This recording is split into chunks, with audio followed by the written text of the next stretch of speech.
Hello, my name is Zombie Zero. Welcome back to Phoenix Wright, Trials and Tribulations. In a previous session, we finished our investigation into the victim, Mr. Glenugg, and we visited Tannerlander, which was a thing. We barely escaped with some evidence. And after cross-examining Mr. Armstrong in court the next day, we are going to get straight into interrogating Alfiero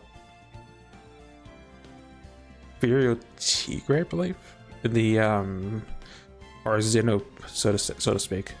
But yeah, let's get right to it.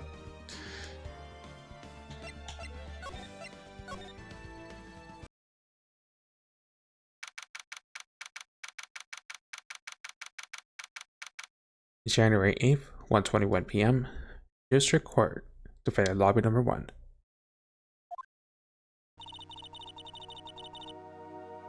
So we're finally gonna see the tiger on the stand. You've almost got this case won now, Nick. I wish I could agree. Nani? When I cross-examined Mr. Armstrong just now, he said he was just doing what the tiger told him to do. But Godot picked up on it, remember? He pointed at that without proof. We don't know if what he testified is the truth. You mean you think Mr. Armstrong was lying? Well, I don't know. If that's the line the prosecution takes, we could be in trouble. I get the feeling that we don't have the case-making evidence we're gonna need. Hey, pal. Detective Gumshoe? What are you so jumpy about, Detective? Your hair standing on end? Hey, that's the pot calling the killer black, little Miss Top Knot. It's not a top knot, Baka. Never mind about the hair. Just calm down, alright? Can't stand still when I don't have a job to do. I kinda get wound up. No kidding. Yeah, that's something you need me to do, pal. Anything. Well, I'm gonna take a jog back down to the precinct. You get some prints analyzed for you if you got an hour. Hour? The trial will have reconvened by then. But Nick, we still don't have a really decisive piece of evidence, right? Not sure. Without some kind of trump card to pull out of the bag, we're really stuck. So you can get some fingerprint analysis done in an hour?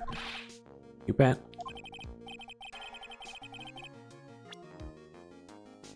Oh, I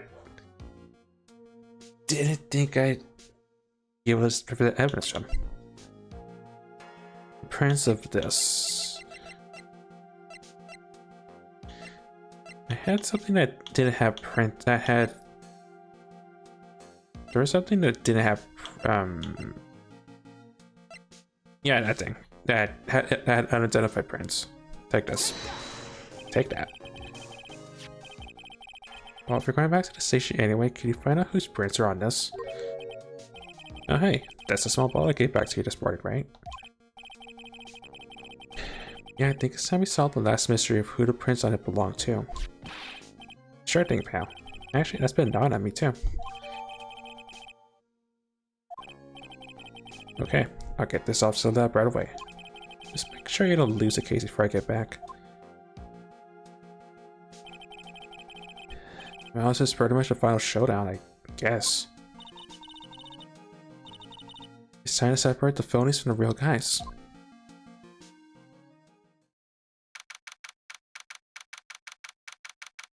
January 8th, 1:56 p.m. District Court, Courtroom Number 4.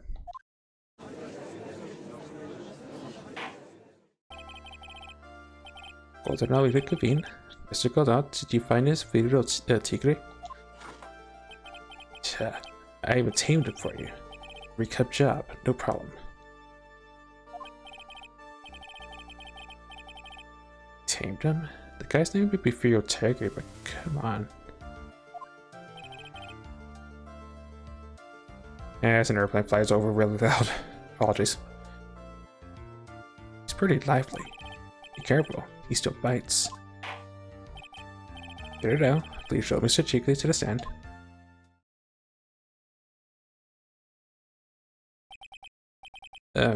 Witness, please state your name and occupation.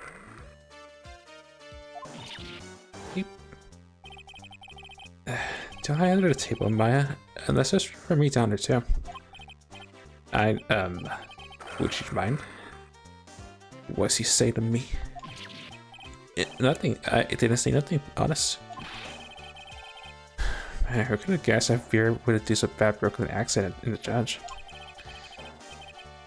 I got business to take care of, you hear me? So who the hell called me into this hole? Was it you, Spiky? No, of course not. It was the judge? Your Honor? Oh dear, I seen that drop a pin. What on earth is it? Don't mind me, just carry on with the proceedings as normal. That's it. We're doomed. Maybe you didn't hear me? I said, who the hell was it that called me in here? There's no need to shout. We can all hear you. What did you say? There's no point struggling. You're caught in the snare, the relentless snare of the law. And I'm the one that hauled you in.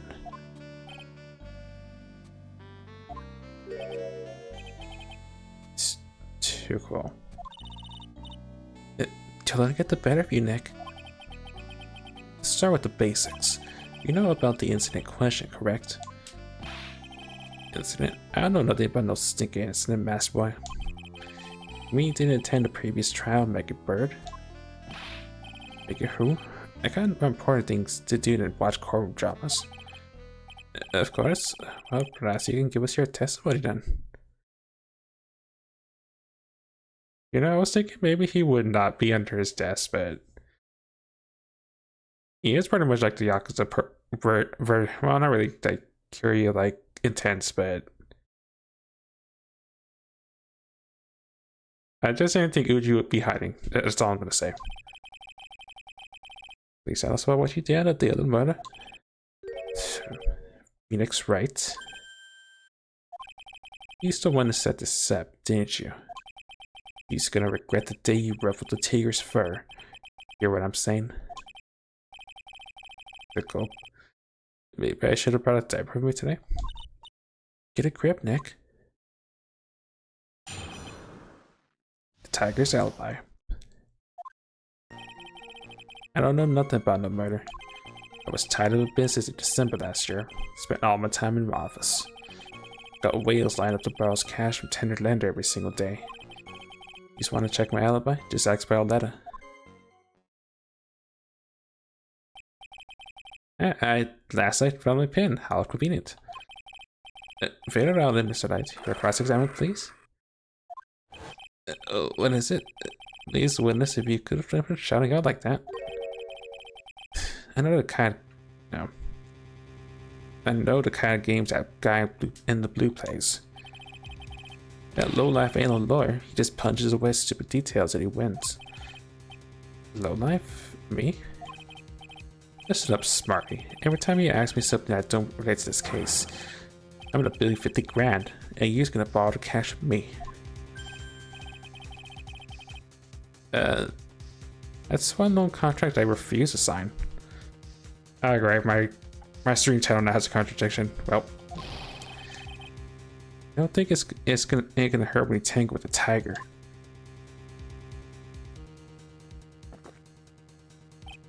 I love a good spectator sport.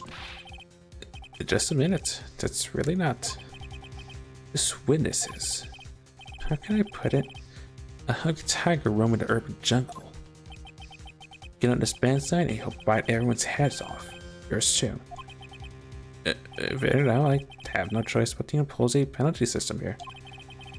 You better be listening. I said I got business to take care of. Big business. But don't split now, I ain't gonna catch my bus if we catch my drift. Well, then oppose a penalty for any valid present pressing a witness testimony. Keep it in mind to begin your cross-examination, Mr. Light. Yes, Your Honor. You can do it, Nick. Can you come up under the desk already, would you, Maya? Ah, great. This one I thought the game couldn't get any stranger.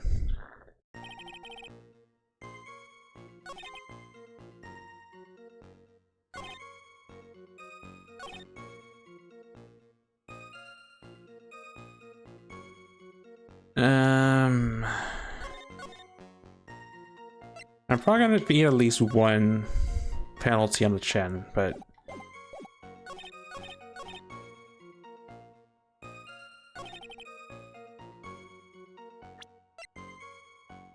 probably what I have. Also, go away, spambot. Thank you, Sarbot.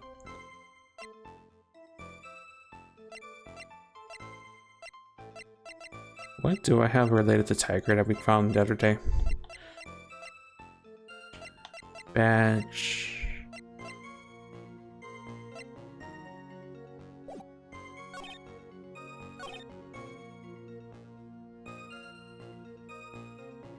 I'm probably gonna have to press a person, aren't I?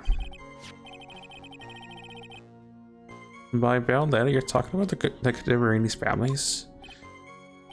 Yeah. You don't want to cross them, or you're just gonna wind up sleeping with the fishes. Once the Godfather finds out you've been dragging Violet through the mud, he'll do you in. ...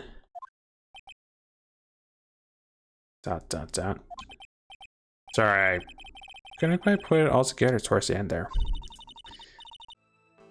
Santa just like Violet, didn't he?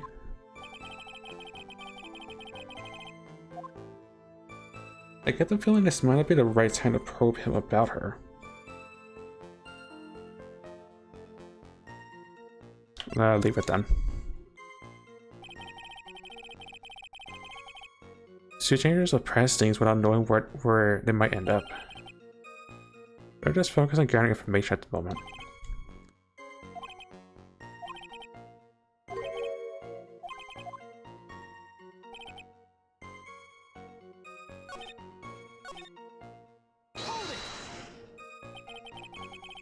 So I take it you get a lot of customers at your back office, loan office.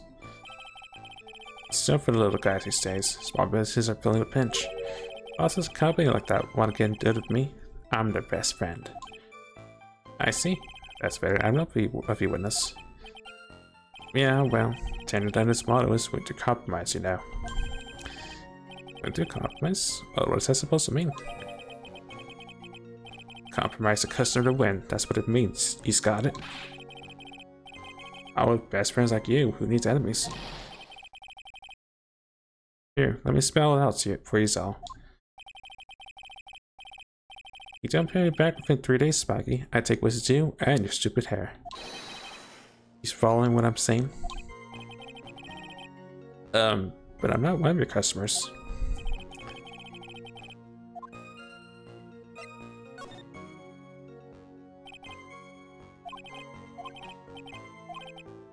I'm probably gonna have to just eat some of that loss regardless, though.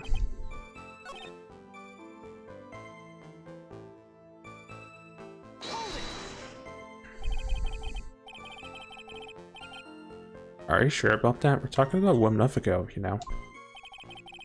See these teeth? That's how sharp my secretary is. Sharp? You talking about Viola and Cadeverini? Also, you're first today, Belle. Welcome on in. She missed everything, my scheduler. December, mainly in office. That's what it says, so that's where I was. Seems like I've had a sketchy schedule. Well, there goes Suji again. The Tiger Tail of December isn't the issue. Hold it. Man, I'm not used to staying up for these attorney streams. Don't worry, you have not. Well, you have not missed much. We are dealing with our Zunope, so we are dealing with our doppelganger.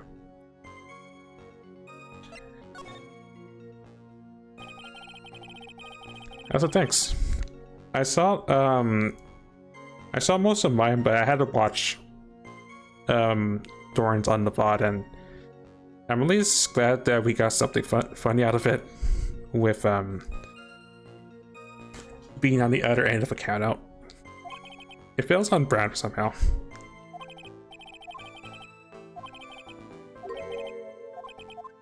Okay.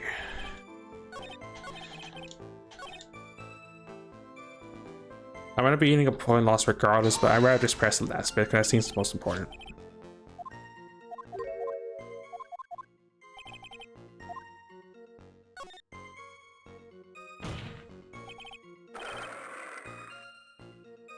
Mr. Tech, what is you want?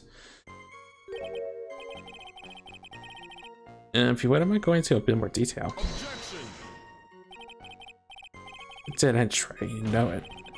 Remember the rules. Best of the witness without the evidence to back up your attack is prohibited. Oh. Well, I did say I would eat the point loss regardless.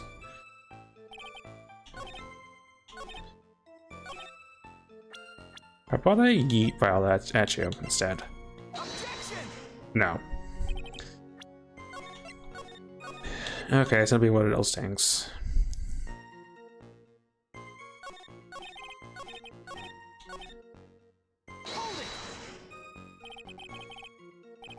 How about I have you heard the incident that occurred at Trespian? He's got a big mouth, right? He's trying to say I wasn't in on some mob hit. Is that what you're trying to say? Where's the proof then? Evidence? Well, for an attorney to make an accusation in court, you must have evidence. It's a loan shark the lawyer, beginner's guide, yeah? Oh, I see you're a studious type as a Tigre. Pretty good. Why don't she ask and represent you sometime, Trite? Don't press, because I know, because pressing is illegal, apparently.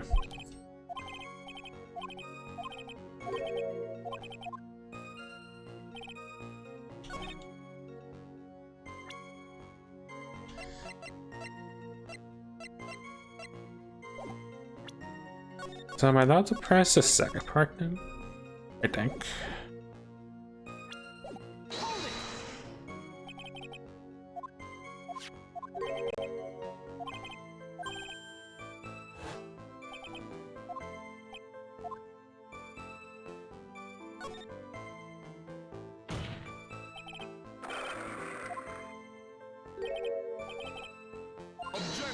Okay, so I had to just present evidence then. I know, remember the rules.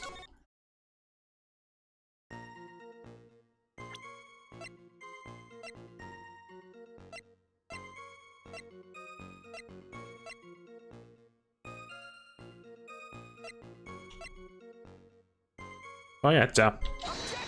No.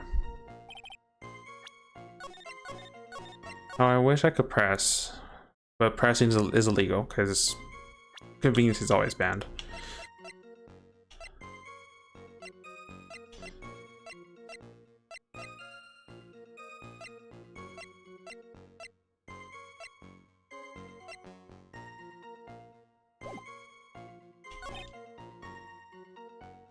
No ways lay out to borrow cash.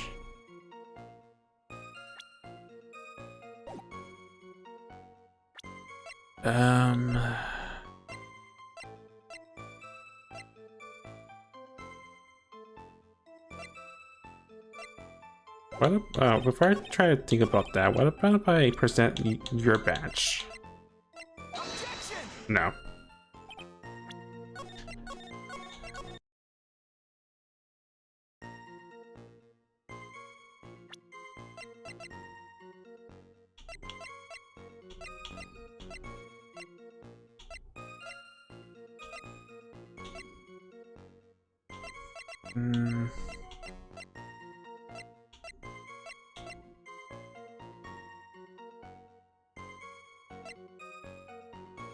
Anything related to time as well as medical stuff.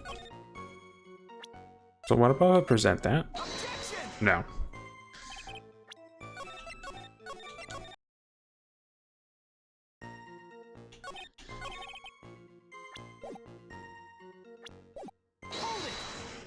Right.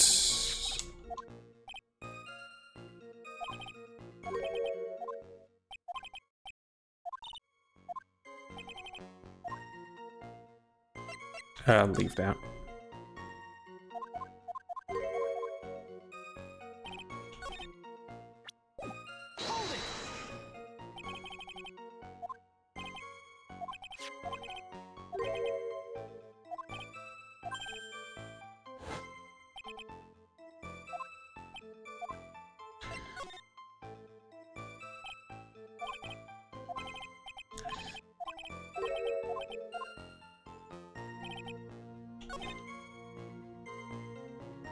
Okay, so I doubt this is right. No, of course not.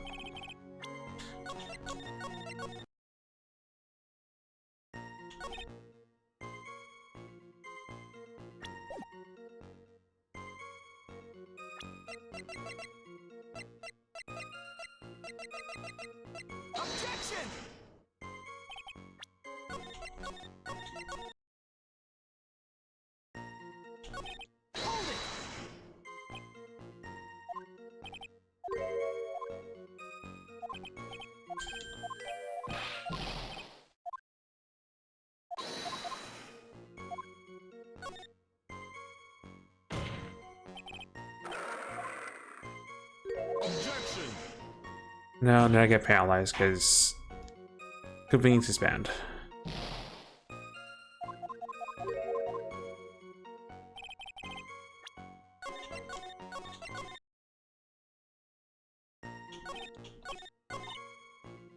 Just think, all you do is press him something irrelevant and bam, 50 grand. Real, how about you pay back the money then? Your allowance should cover it. I'm no idiot, huh? Well, I'm sorry, not the one who thought 50 grand was free money. Anyway, Needleberg, this guy would have pressed his testimony too hard. But his testimony is pretty solid as it is. Well, I admit, nothing jumps out at me as a contradiction. I gotta find an opening somewhere, or I need to make one.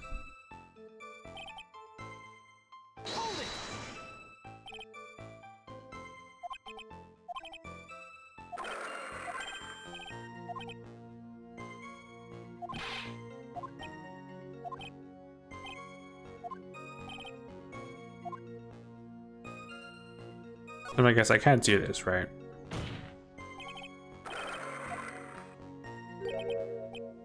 Objection.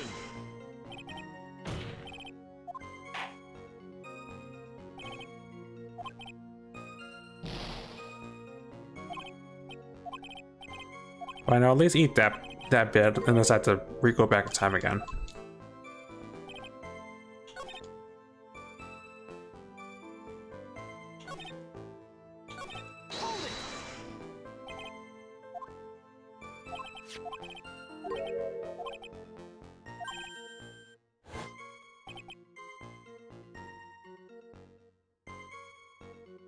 I can say all December is the issue.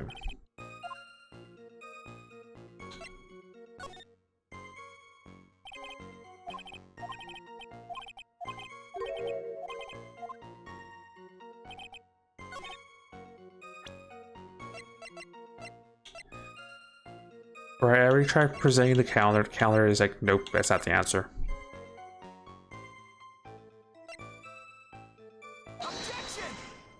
Nope.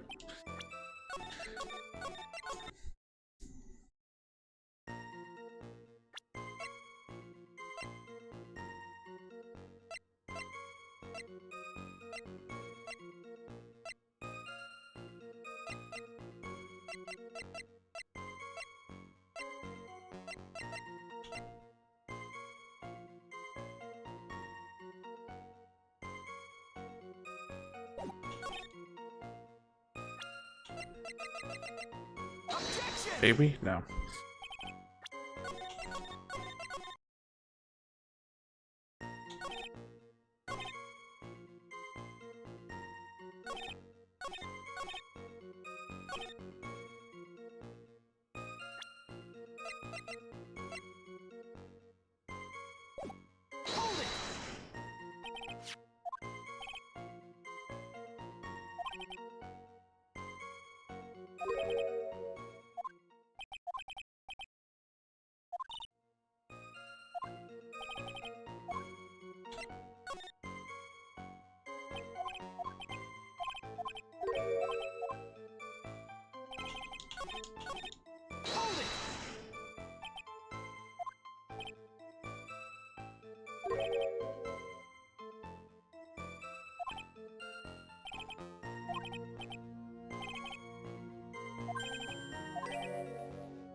All the stuff I want to press. It just feels strange not being able to press my way to have an opening.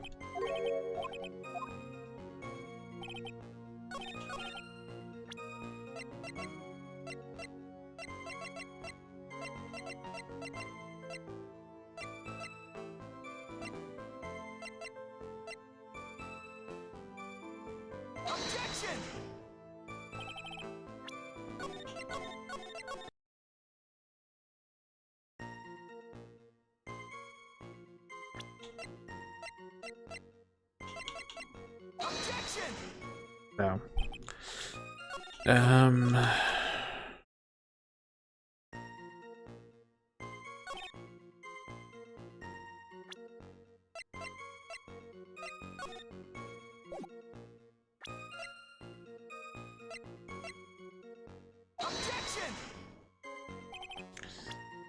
At this point, I probably would just destroy evidence that and seeing what sticks, because I'm not really sure what they want me to present.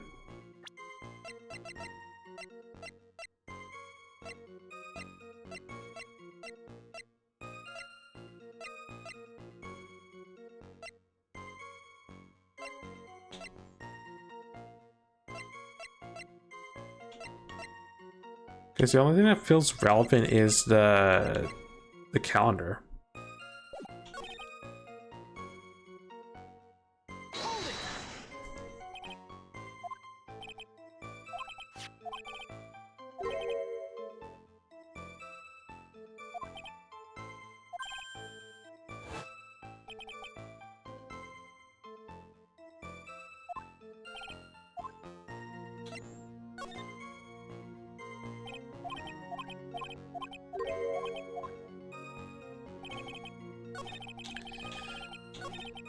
So I'm essentially supposed to eat all these point losses just pressing stuff in a certain order. That's all I could really think of.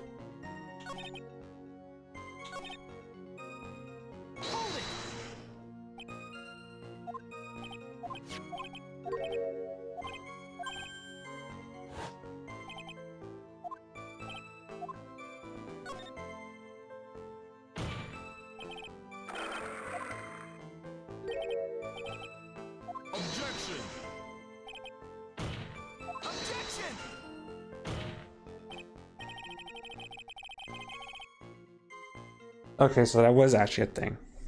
Okay. It's essential we establish a witness's alibi correctly. I'd agree. The victim was killed December 3rd. Were you in the office that day too? Maybe you ain't listening? Of course I was. Never set foot outside. I had a meeting all day with a bunch of cats wanting to do business with me. I ain't never seen a young kid before. I do believe the witness's last statement was important, as I try to find this pin again. Mr. Godot, if you could please. Mr. Tigre, why did I actually add that last statement to your testimony? Don't let animal beat you. Being mad at you and ask him yourself. Okay, now I have my counter I can eat at this tiger. Objection. Mr. Tigre. Maybe didn't know Mr. Clan Oak. But it appears that Mr. Oak knows you. Well, knew you. What? Mr. Oak let this note on his calendar. Meet with the tiger. And the date? December 3rd. December 3rd? That's the day of the murder. So, Mr. Tiger, I submit that you did indeed know one Mr. Glen Oak. Because on the very day of the incident, you met with him.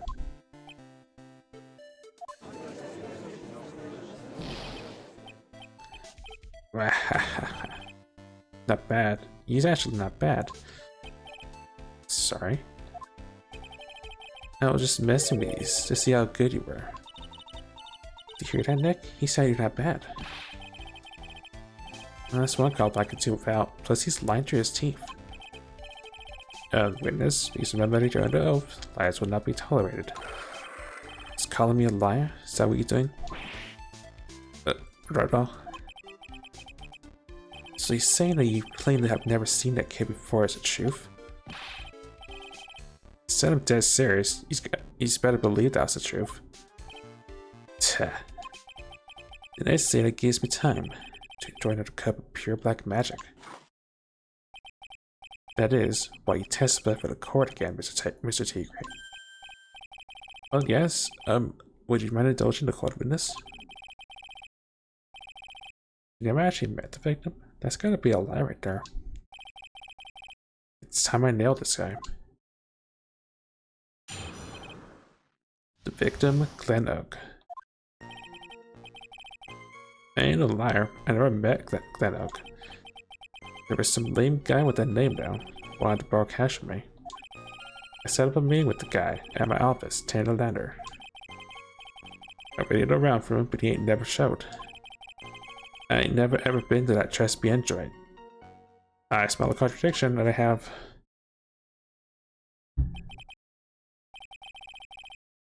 I see. That all seems pretty logical. You got arranged to meet with the victim, but he didn't show up.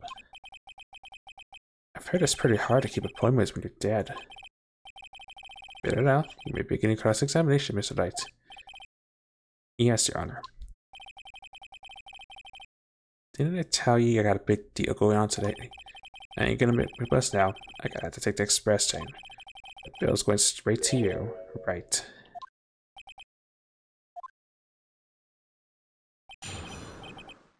So am I allowed to press, or is pressing illegal?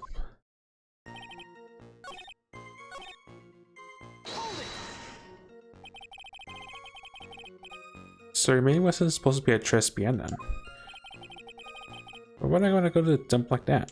If I want to talk to my clients, I got an office decked out for the job. I got the best punching bag you ever saw in there. It's a professional office you got there, you know. So you were in your office on the day in question? Oh, so I can't actually just... Okay.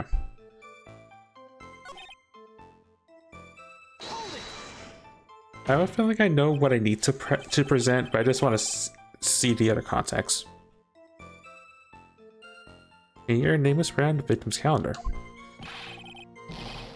Get that horse calendar out of my face. I'm the tiger, not a lame horse, you porcupine. Days I meet you horses like that for breakfast. No. Witnesses are permitted the evidence, not that they ever should. Well, there was a case once when a young lad ate. Anyway, you never met the victim before. How do you explain this note he left?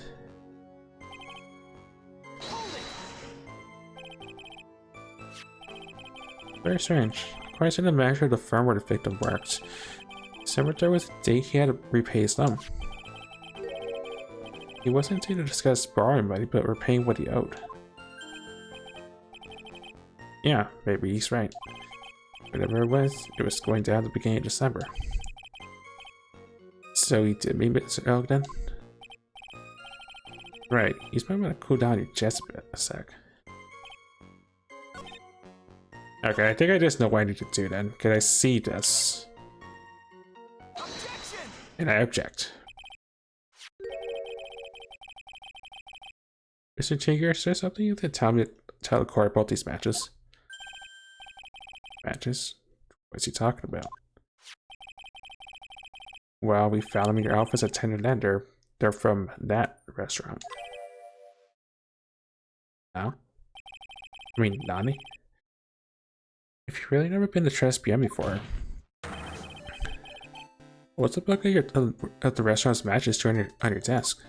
You snooping around my stuff too now, wise guy? What are you, my ball and chain? Ain't no bra controlling me. Hold on. Wild witness. I think it's time you started telling us the truth, don't you? Sorry, I'm ever sorry. Forgive me. I didn't know it was. I'll go back on what I said. But, okay. Say I was at the joint that day. Nani? Wasn't good, alright. I might have been there, but I still never met that kid. Well. Looks like an order just came in for another testimony. I'm this close to proving it was him. He did meet Glenn Oak that day.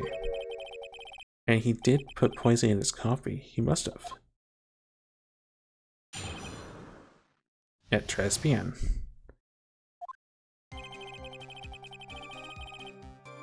I was supposed to meet with the kid at the restaurant that afternoon. When I opened the door to the joint, I saw one ugly scene. The guy was laid out over the table, stiff as concrete. I figured the place wasn't hot already. It was gonna be, so I split. I heard a cop siren on my way out, and I went straight back to my office. I see. You didn't actually meet with him in the end, then. Mr. Knight, your class examination, please. Yes, Your Honor. Hold it. If I wait around any longer, I ain't even gonna make the number express. More stupid questions. No problem. Anytime I try pressing you on something irrelevant, I'll say he pays a penalty. Mr. Godot, that's my job. Job is to stand a little ham if you're to call a guilty verdict. So do it. Yes, sir. Special Express ain't cheap, right? Just so you know who's you paying. Ah man, there's no rule lobbying anything around here.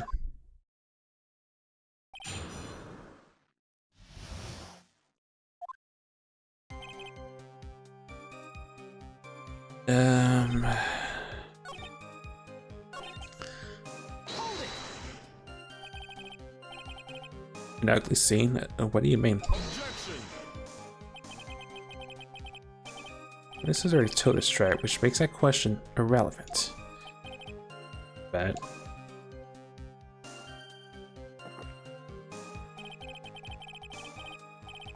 I limit myself to 17 cups of coffee during the trial.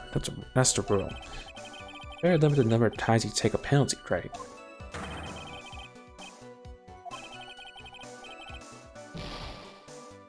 Okay, so I can't even press. Sure.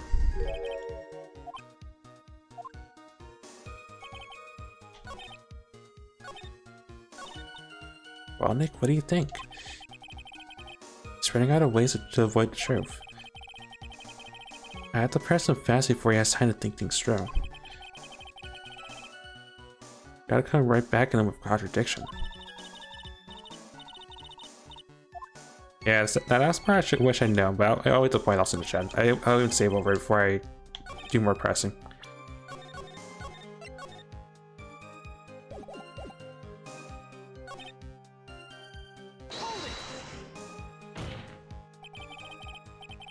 You went straight back. Also, objection. Hey, Buck.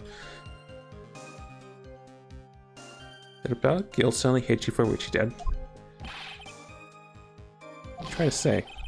Trying to tell me you ain't never been guilty of nothing? We don't have a crosses to bear. We have to swallow the dark secrets we hide. Like this. Where's exactly this place that talk about dark secrets, is it?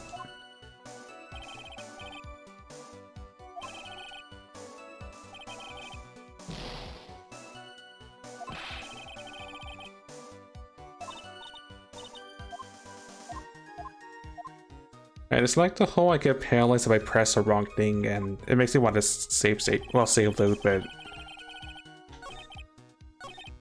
I mean, at this point I have a 1-3 shot of actually pressing the relevant thing, I guess. So you didn't actually set foot inside the restaurant then. Tiger's a busy cat. I don't hang around for no one. I ain't got time to be caught up in no murder investigation. So when exactly did you pick up the matches? The match is just inside the front door. A detective friend wound up in trouble with the chef after taking 5 books home. Or gumshoe. It's almost enough to make a man cry.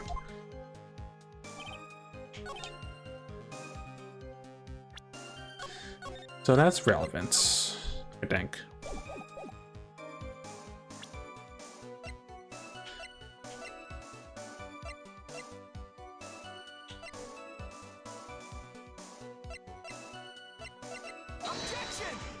No, but it's not the evidence I need for that.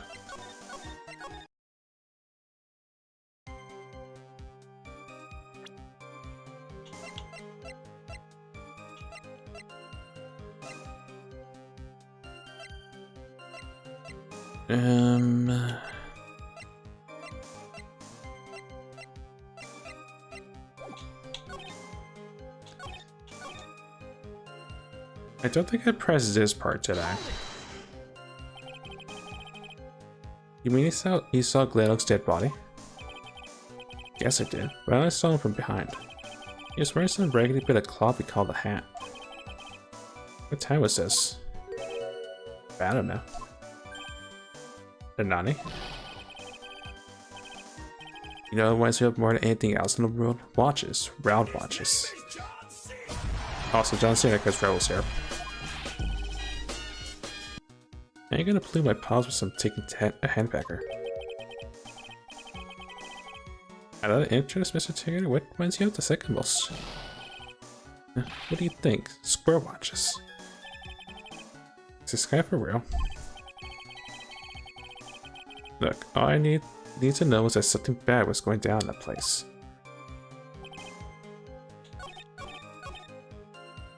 Now, I'm assuming the first bit probably isn't relevant then, right? Guilty.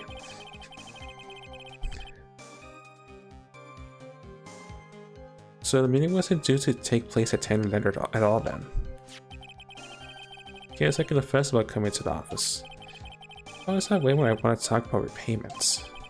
Even though I got the best punching bag you ever seen if there are any issues. Maybe it's because of the punching bag that people are scared to come. So that's why you decided to meet at Tribulations.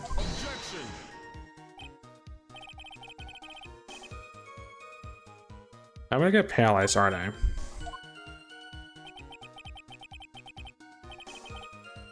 No, I refuse to go up.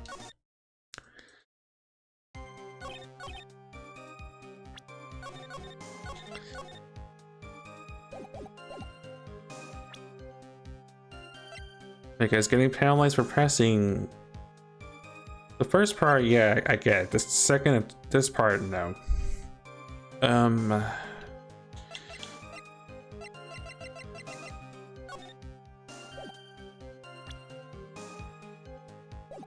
Carelessly over the coffee table, stiff as concrete.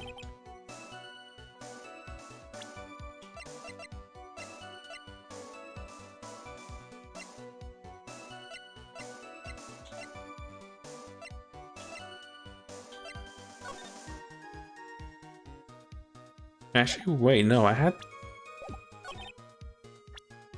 think I have an idea, but it's probably wrong, right? Objection. Okay, I was right. Objection. You're something about a loan collecting pro, aren't you, Mr. Tigger? No one escapes a tiger's clutches. Well, I'm something about a lie detecting pro. And no one escapes the Phoenix's clutches. I think it's time we got something straight. What's this trade? A new line of irrelevant questioning. These are the floor plans of the crime scene. You say you were standing at the entrance, Mr. Tigger? From there, your field of vision would have covered an area like this. Indeed, the witness would have had a clear view of the victim's seat. Is that what I just said? I saw the back of the kid's head. Unfortunately for you, that's not possible. If the court would think back, you remember that between each of the tables is a tall partition. Why, that's true. Now look at the plans again. The truth is painfully obvious. From the entrance to field of vision of any customer walking in, ends here.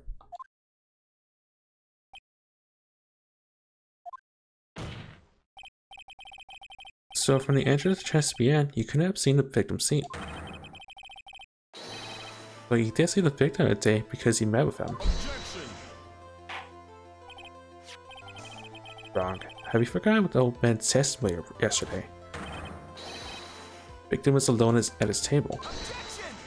Objection. The defense has proved that point to be moot.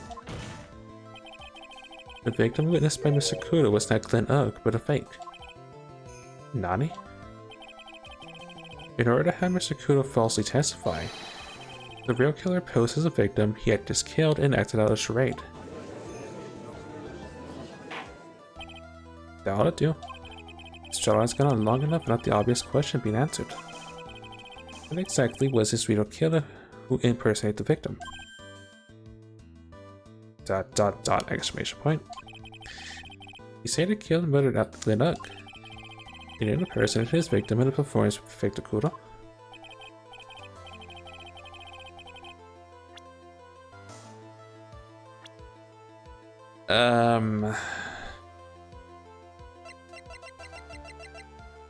That's obviously that. Obviously the killer is Vero Tigre. No one else could have done it. But, hold on, witness? Oh, that's cute. I think you could pin this on the tiger. Maybe you still understand. The tiger is king of the jungle. So I dare you to say it again. Come on, you got the guts. You can't tell it to me, Mr. Tigre.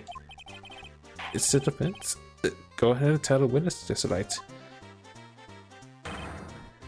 Is it right? Don't mind me, Your Honor. I drop a pen. Doesn't mean it must be you, man. He's got the guts. I gave you that. Mr. Wright, don't leave me alone to handle this alone. Perhaps I can end this embarrassment. Mr. Kudat? Let's go back to Mr. Kudo's testimony one more time. The old man didn't see just the victim. Oh, no, no, no, no. Right, this bit again. Serengro brought the job scene up, put something in it.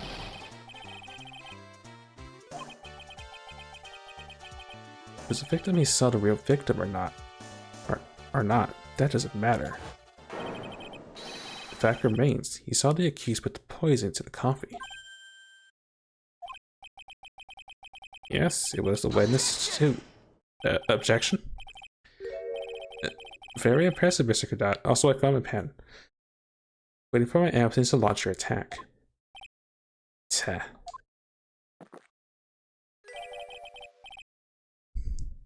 You know, I was joking about the pen bit.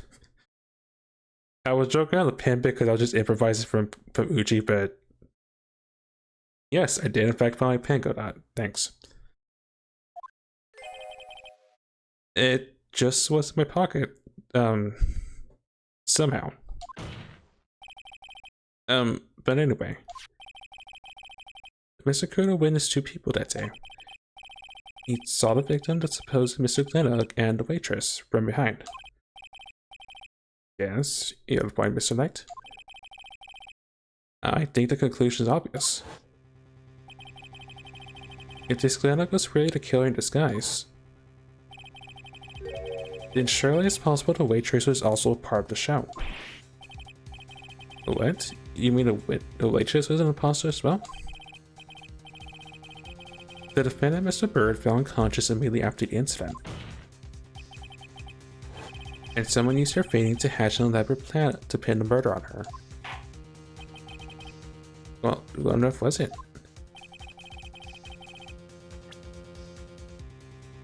I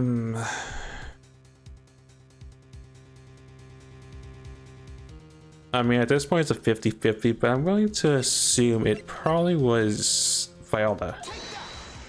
Take that. Who is this woman? Well, her name is Viola Cadevrini. She's an employee at Tender Lender. She's making a big mistake. Do you know who Violetta's grandfather is?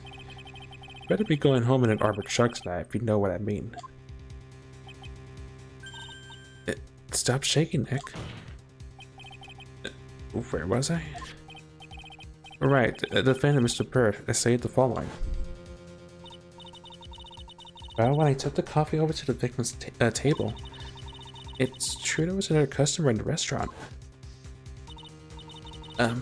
She was sort of creepy. And she had kind of a cackling laugh.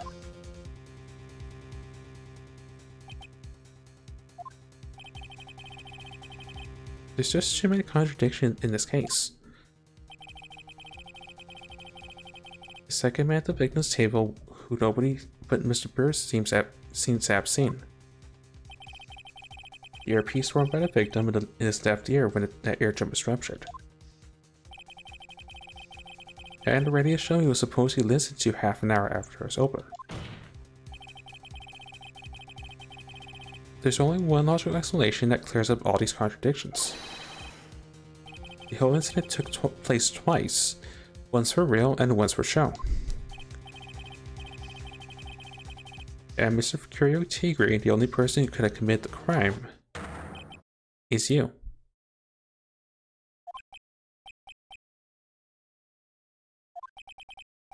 Witness, what have you got to say? That's cute. Sorry? He's alright. I could do with a guy like you around. What do you mean? Okay, I'm in on this game. I'm at the charter jet to get me to my meeting now, but I'm gonna give you one more thing to think about before I go. Something to think about? You got it all wrapped up nice, huh? Right. But you missed out on one real important thing. That can't be. I was in a joint that day, and I met that kid too. But I cannot poison me, sir. Nani? You didn't expect us to believe you now, Mr. Tiger?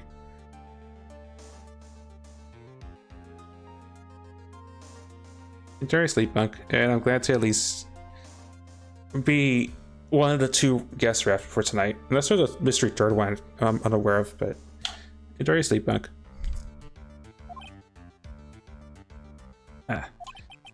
What a troublemaker. Troublemaker? Looks like we're gonna need another one for the road.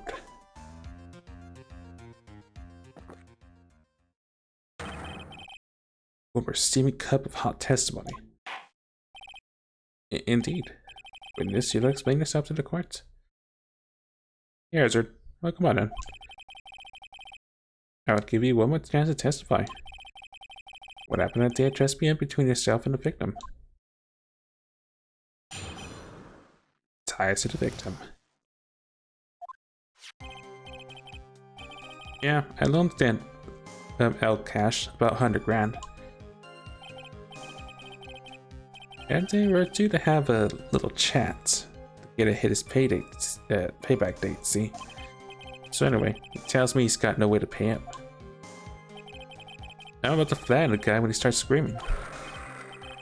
So I won $500,000. Kinda lucky, you know, real lucky. If that waitress hadn't done what she done, everything would have been over.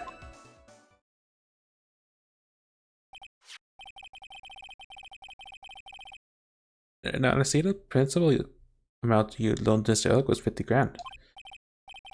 Yeah, well, you gotta take into account. Interest bills are fast, you know. Yeah, that's faster than fast. 100 grand, 100,000 is twice his principal. And the payment deadline was December 3rd, the day of the incident in question. Yeah, he was one lucky kid. Got the $500,000 just in time. So I ain't have no reason to kill a kid. And if I ain't got no motive, you ain't got no case. This motive? Oh yes, I have one, but what is it? Okay, I think this one, I don't think I need to press for. I think I have what I need.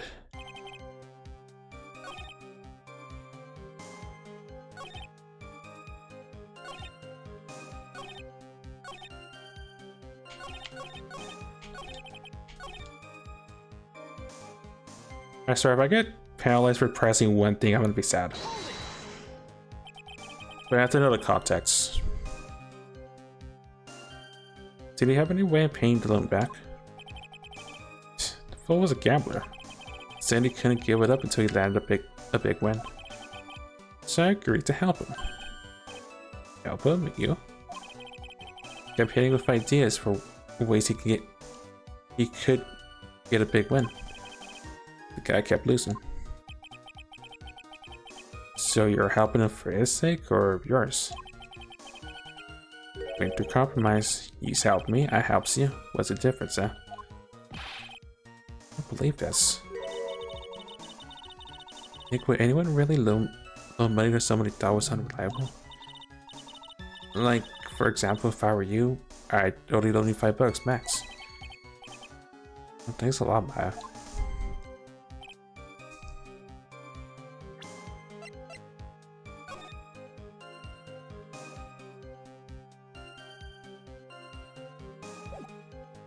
Like, I know this paper is important.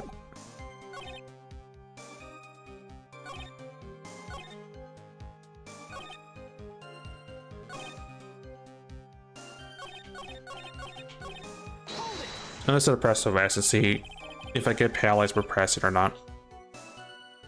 But I know that paper is important, I'm just not sure where this testimony is relevant to.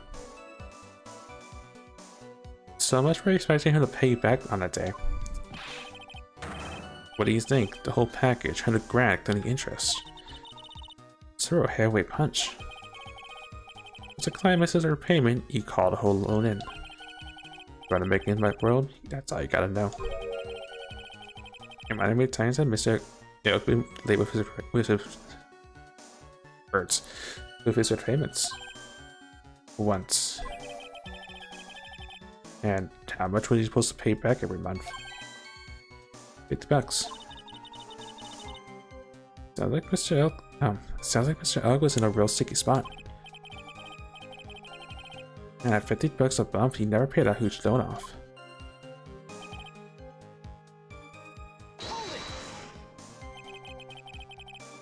So much did he have left on his tab? He wanted round figures, about $100,000. That's the whole amount. Talking about a guy who had 58 cents in his wallet. What? You're telling me he wasn't even gonna pay for the coffee? Certainly seems I've been a big man, is Mr. Ugg. That was smooth, I tell you. Real smooth. You have your money in less than 5 minutes. That's what he says to me. Guy and calls me the tender tiger. Was skating on thin ice with me.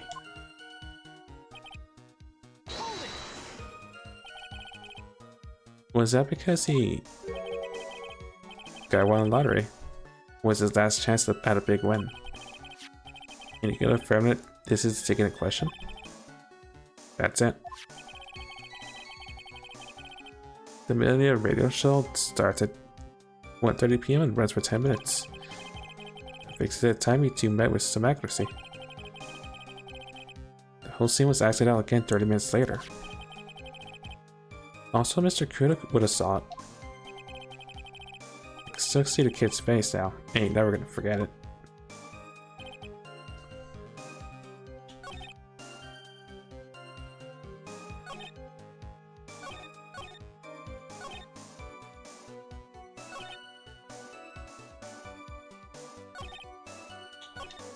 I think that has to be the contradiction, I would assume. No.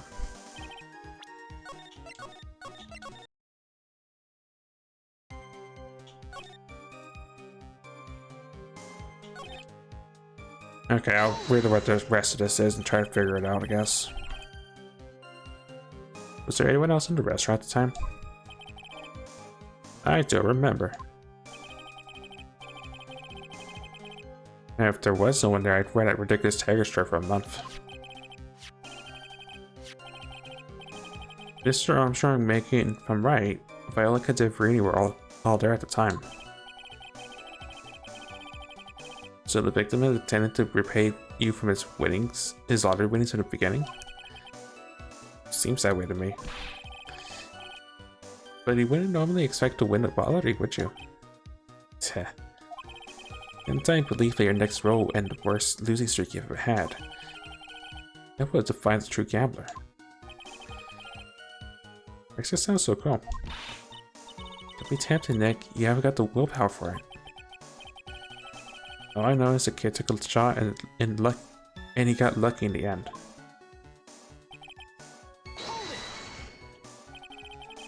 The waitress? You mean the girl with glasses in the fence chair? Who else could I mean? If she hadn't gotten away, things would have been bada bing, bada boom, over and done with.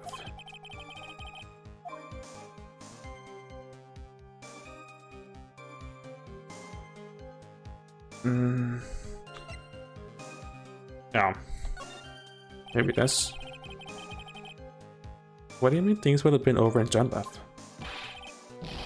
You know, there went. I'm talking about the cash. I was to get my $100,000 back, that's all. I'm a businessman. It was all committed together for the waitress got away. As far as I can tell from the witness's testimony. But it could be this alone, Mr. Tiger had no motive. Witness, you'll amend your testimony to reflect what you just said. Tiger's motive, huh?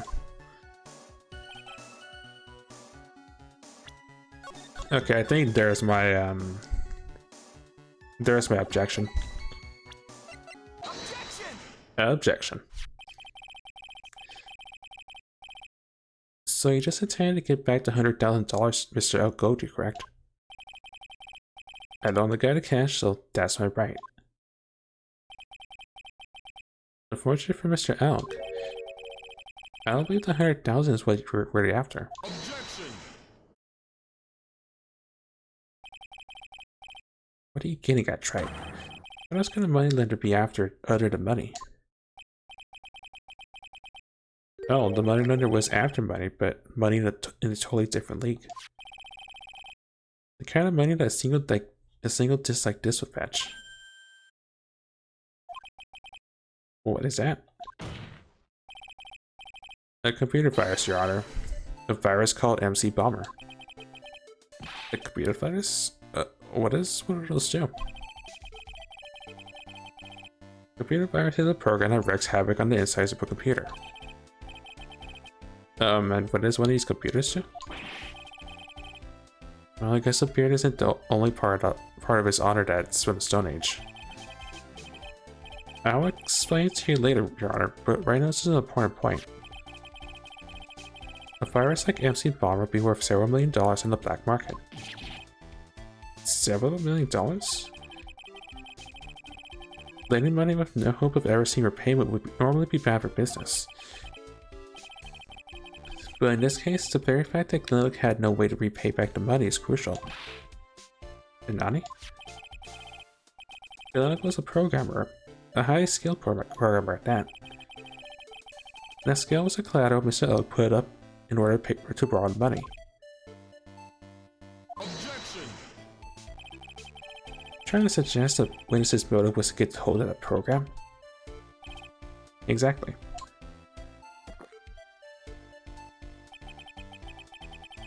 The witness may have a poor fashion sense, but he is by no means an idiot, Trey. A man like him could get his hands on $1 million without resorting to murder.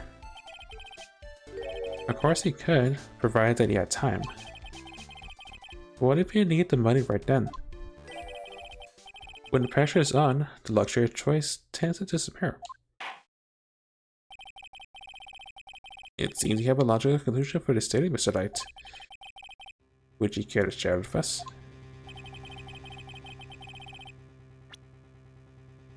There's one reason and one reason only. Take that. In December of last year, you found yourself in need of a huge amount of money. About 6 months ago, you were involved in a traffic accident, weren't you? An accident involving a car and a scooter in which a young woman was injured. She was taken to the hospital where she underwent surgery. How much of this do you want to know? Those medical papers document the treatment of the young woman in question. According to these, her operation costs $1 billion.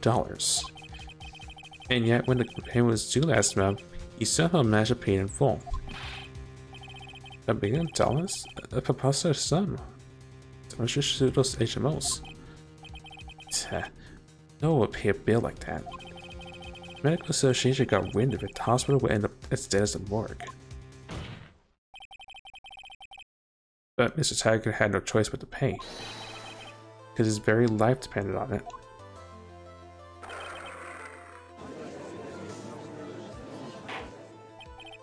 Order.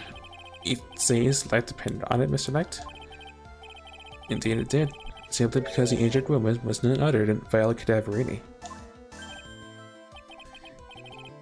Did you say Cadaverini? Brutal Cadaverini, mob boss in charge of all underground activities in the city, and Tony grandfather to his precious Violetta, also known as Viola Cadaverini.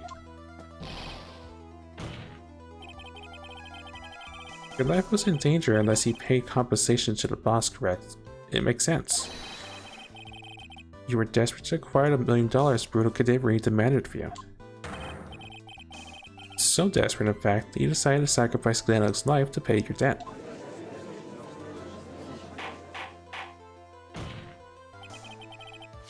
On the day of the murder, Mr. Tigre's sole intention was to get his hands on the CD. Glenno had no way of paying back the $100,000, and Mr. Tigre knew it. But then a miracle happened. The kind of Mr. Tigre would prefer to say never happened, but he can't, and neither can I. Lottery win? Exactly. At the 11th hour, Mr. Oak won $500,000 on the lottery. What left Mr. Tigre with no way of getting his hands on the all-important CD. At least, no legitimate way.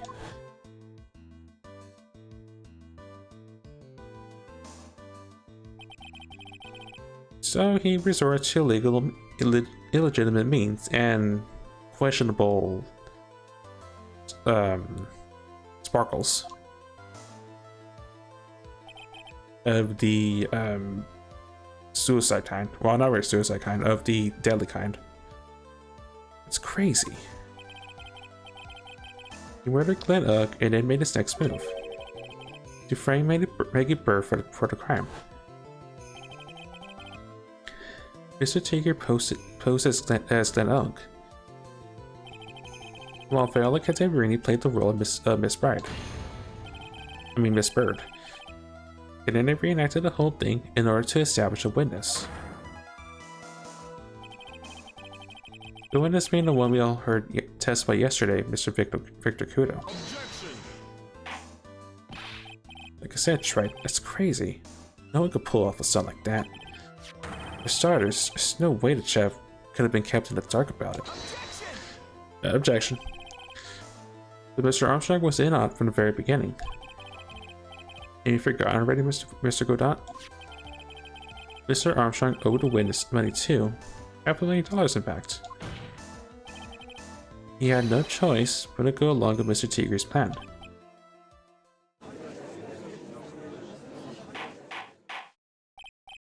What on? Silence all the quarter.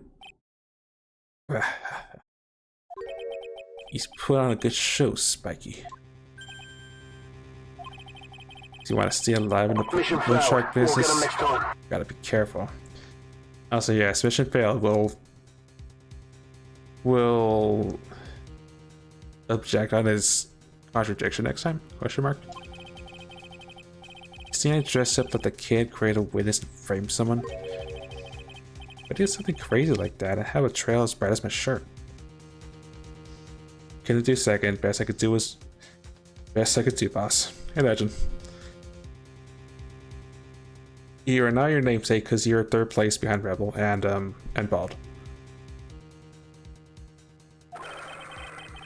Ain't dumb enough to do something sloppy like that. I agree. Do? Despite your appearance, you are very careful. That's why you took one more precaution.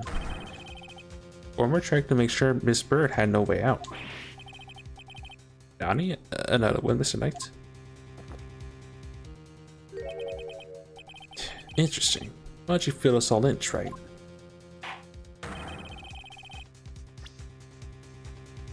What was this trick you said was a trick you performed to frame the accused?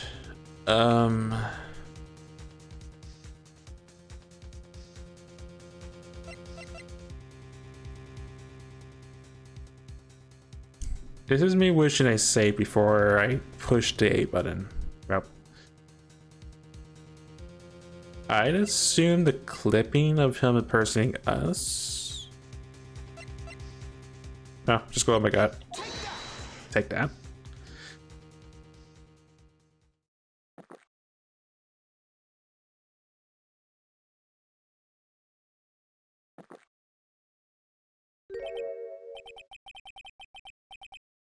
Yeah, I'll eat that point lost in the chin.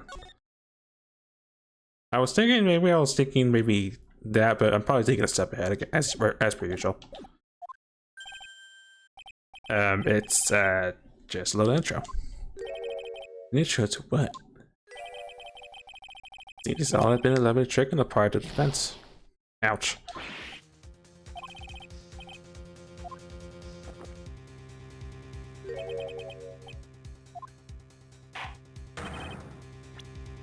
Also, if I'm wrong, then therefore I'm screwed, so no pressure.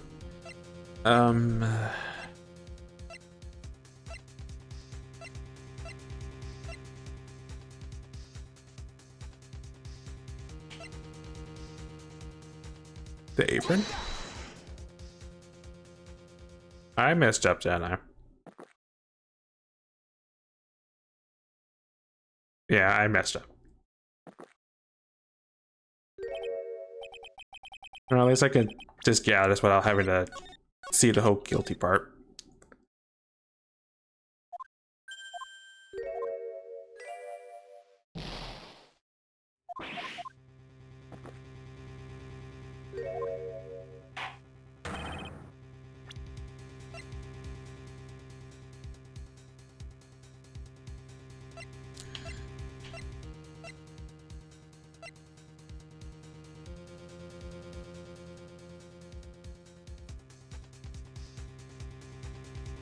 I mean, I'm probably still thinking a step ahead.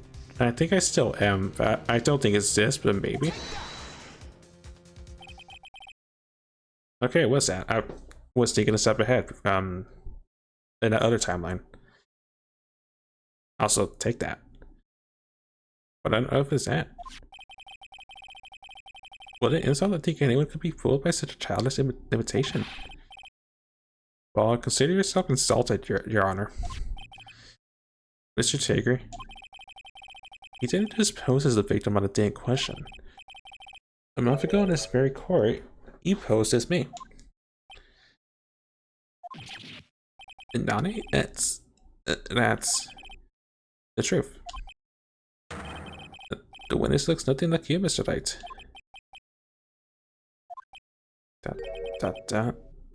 Although, now that I think about it, it was you, wasn't it? No doubt it was you, standing here in this very court a mere month ago. The Phoenix Wright put up the most despicable, shabby defense I've ever seen.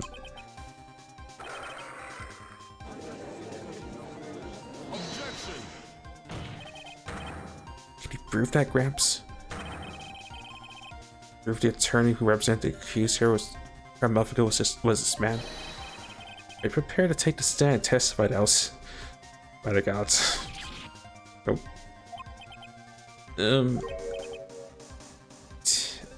Hey. Forget about it, yeah?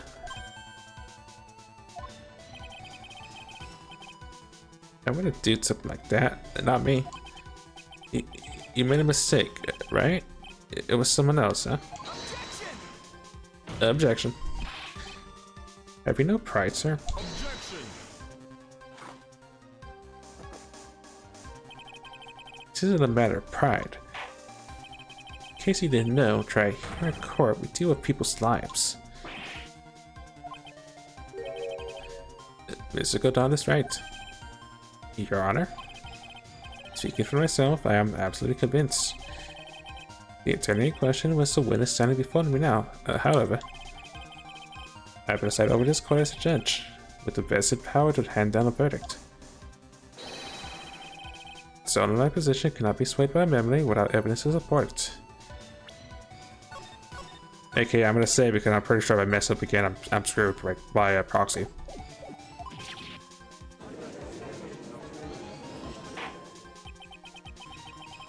The defense has no clear evidence to court or not excuse a witness. The circumstances surrounding Mr. Tigris are dubious for sure, but are not conclusive. Come so far. You say you impersonate Glenn Ugg. You say he impersonated you. But none of that adds up to a murder charge. You don't have a shred of evidence that the witness poisoned the victim's coffee.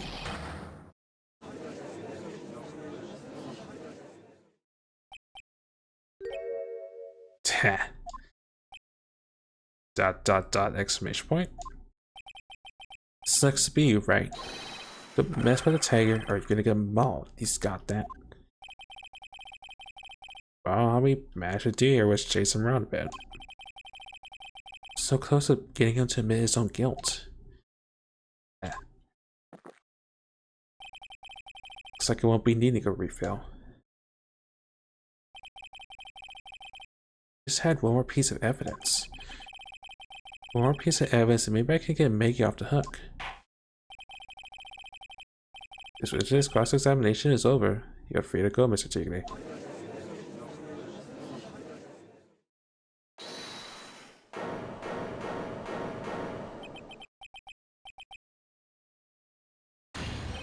Your Honor, sir. Wait. Detective? Detective Gumshoe? Sorry it took so long, pal. I staked everything on this. My badge, the works. So here it is. My heart's counting on this too. What is it, Detective? Isn't it obvious, pal? It's a final decisive piece of evidence. Nani?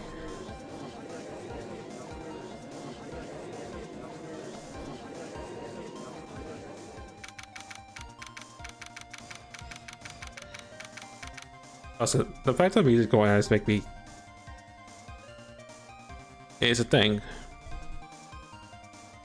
January 8th, 2:48 p.m. District Court, Defendant Lobby Number 1. Sorry it took so long, pal, but I finally got the results from the lab. The results? About the prints, pal, from the medicine bottle. Oh, so do you know who the prints belong to now? You think I'm some kind of pack detective? Of course I know. So, tell us. They're the tigers, right? I knew it.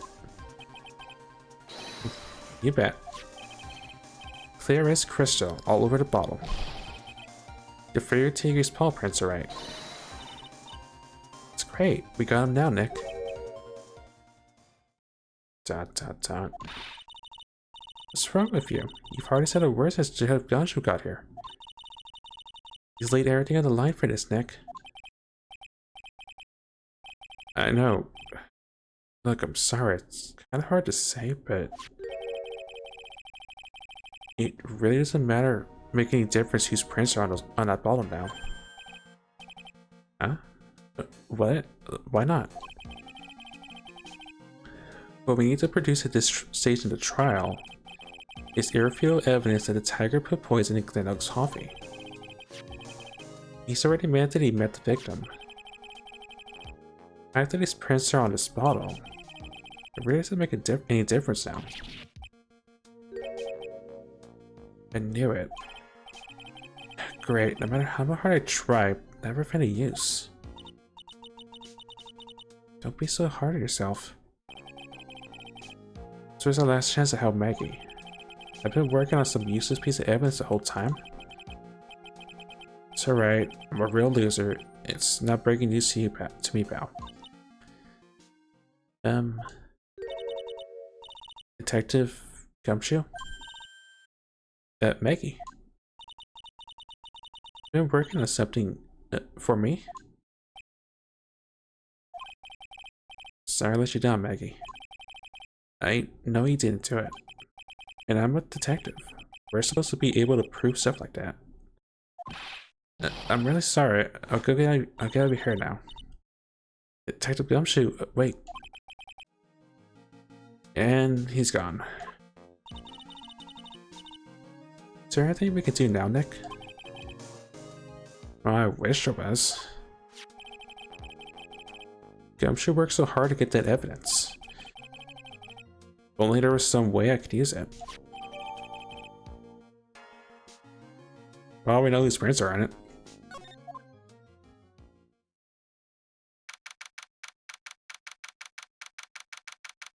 January 8th, 3:04 p.m. District Court, Court number 4.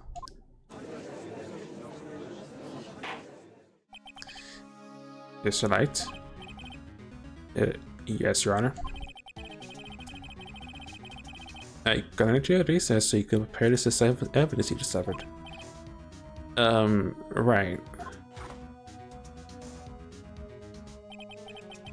Keep us on the suspense straight. Show us. Naturally, we can assume it's evidence that will actually stand up in court, can't we? Think, Phoenix. Don't let Gumshoe's hard work go to waste. Much more of my time are you gonna waste? I ain't been in the court before. But these lawyers sure know how to blow things out of proportion. No doubt, given the nature of the evidence, it will speak for itself. Nevertheless, you will talk us through it, Mr. Knight. Well, I know I can't prove anything. Come on, just Chronic Saber. I know I can't prove anything new with this evidence. We're back to the corner here, but maybe if he thinks he's got me beat, he'll let his guard down a bit. But keep us waiting any longer, Mr. Knight.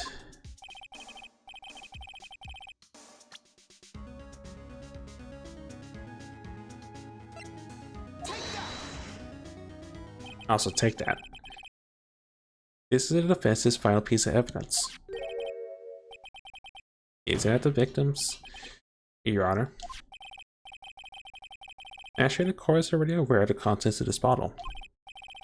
However, interesting new information has come to light.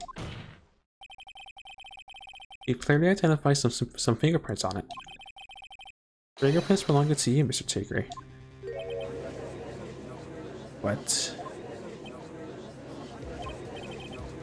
But Mr. Knight, the conclusion you're hoping to draw from this new information.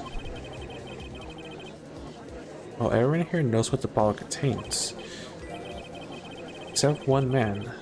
One person in this courtroom should theoretically be in the dark. My prints are in that fancy looking bottle, is that what you're saying? But what the hell's in it anyway? Phony trial, phony lawyer, and phony clues. Everything about this case has been phony. Seems like the perfect excuse for some phony evidence.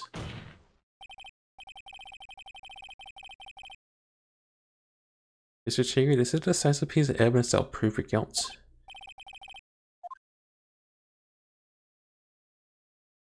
Mr. Armstrong's oils. Well, you know, it contains absurd and deadly medicine. This bottle contains potassium cyanide. Potassium cyanide? Poison used to murder Mr. Elk, Your Honor. The victim's killer used this very bottle. And on this bottle, Mr. Cherry, we found your fingerprints. Well, how do you explain that?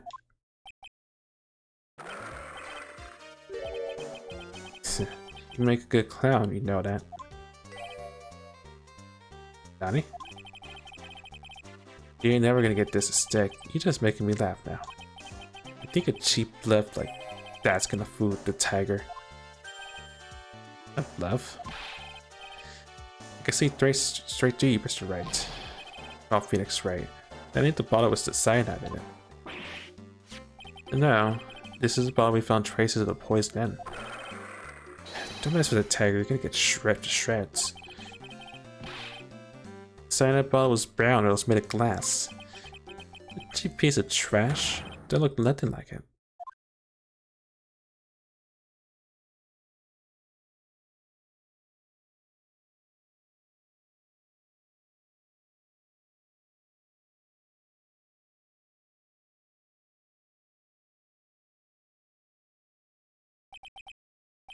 Gotcha. At last. What? Zero gone silent. I said the bottle. Is this the bottle you're referring to? Yeah, that's it. That's the bottle the cyanide was in.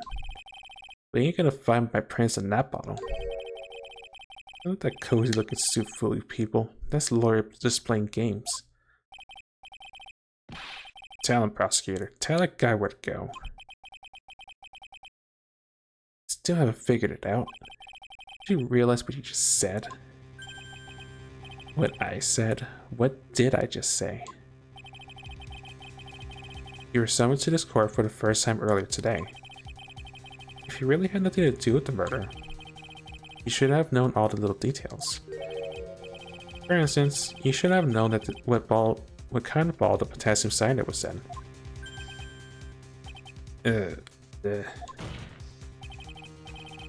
But just now, he slipped up in front of every single person in this courtroom. He described the exact bottle used by the killer to hold the poison. Still know who you're messing with. I'm the tiger. I control millions of dollars in the black market. You think I'm gonna let some jumped up suit get the better of me? Sure, the last piece of evidence was phony. But that's just what you deserve. A phony trial with a phony lawyer. It was all played up by you. The biggest phony of all.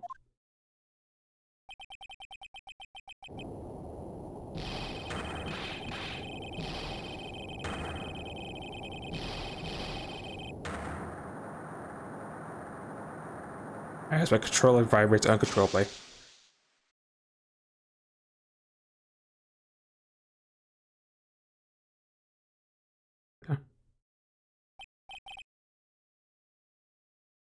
You know, I wasn't expecting that sort of reaction. The reaction is so strong that Phoenix is just blinking, I think. What's going on? It looks like a blackout.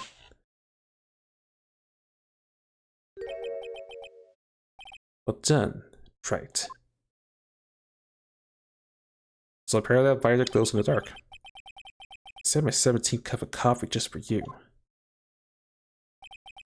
Savor it. Ow, my head again. Well, you wanted the police restraint your prey.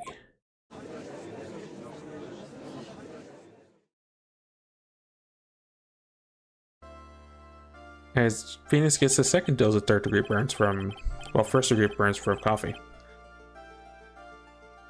It's delight he caught a tiger by his toe, but if this one hollers, he won't let you go. Now then, how are things going with Mr. Godot?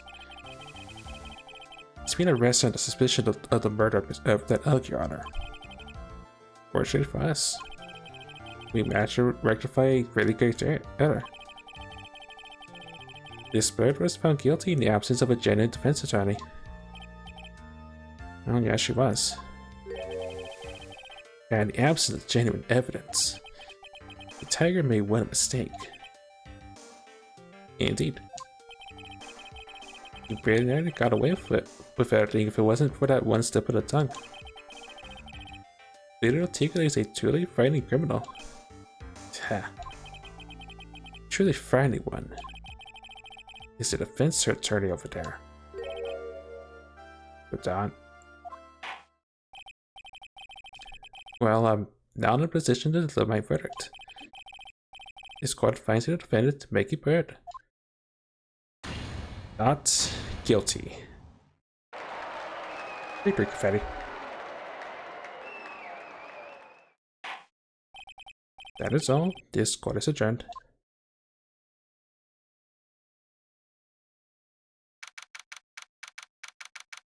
January 8th, 4:10 p.m. District Court, Defendant Lobby Number 1.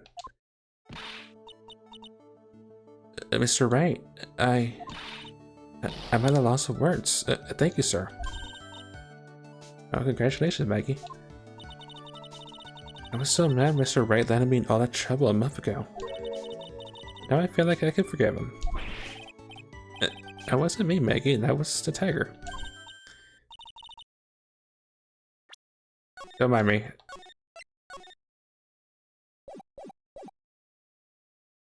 Look, Nick, in the doorway. Oh. I thought for a second the tiger was on his shoulder, just maul me, just for no reason. Detective Gumshoe? Oh, guess I'll be heading off then. See you around, pal. Wait.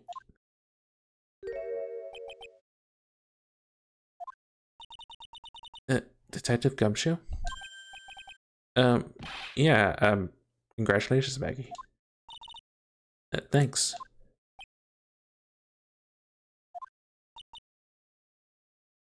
Dot, dot, dot, dot, dot, dot. I knew you were innocent all along. Dot, dot, dot. Why didn't you say that in your testimony then? As I always drop my controller. Oh, well, I was... Well, guess I'll be heading off then. See you around. When the detective just ran off. Maggie, why are you being so hard on him? Busted his butt for you. It's thanks to him that we got the medication bottle. That wasn't of any use. But it's only because Mr. Wright uses so cleverly. That Gumshoe was just running around in circles. Poor guy. Looks like she still isn't ready to forgive him. Can't she put in a good word for him, Nick? Yeah, Maya's right. I should help Gumshoe out. It's clear he needs it. Maggie?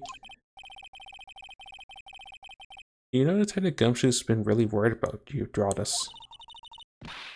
I wanted to believe that, sir. But on the first day of the trial, I had to give the judge a free pass and lock me up. Didn't have any choice, Maggie. He's a detective. He has to report the facts. He doubted me, that's why. He thought I might have done it. I gotta prove to her that Gumshoe really cares about her. Okay, I know what this has to be then. Because we've had this the entire time since yesterday. Take that. Well, here we are. A present to celebrate your freedom. That's... a present from Detective Gumshoe made with a ton of love. He said he lost weight and he was worried about you. Detective Gumshoe? I actually really like Winnie's, you know.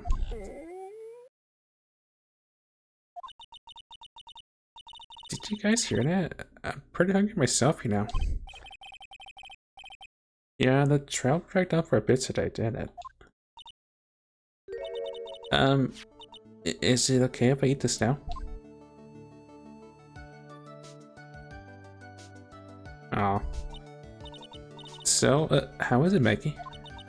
It's really good.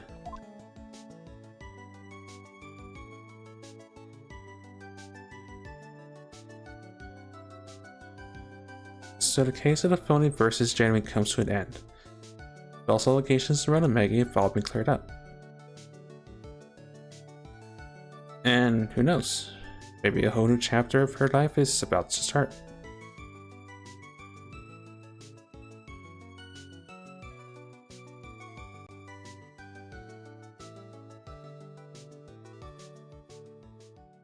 That's the end of the episode.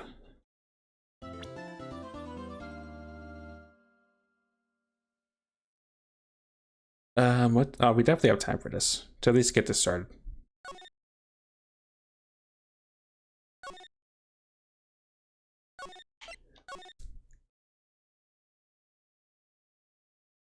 Yeah, 'cause it's only 11:50. Yeah, we have time to at least start this. I'm not sure if we'll be able to get to an entire portion, but we'll see. But episode 4, Turnabout Beginnings.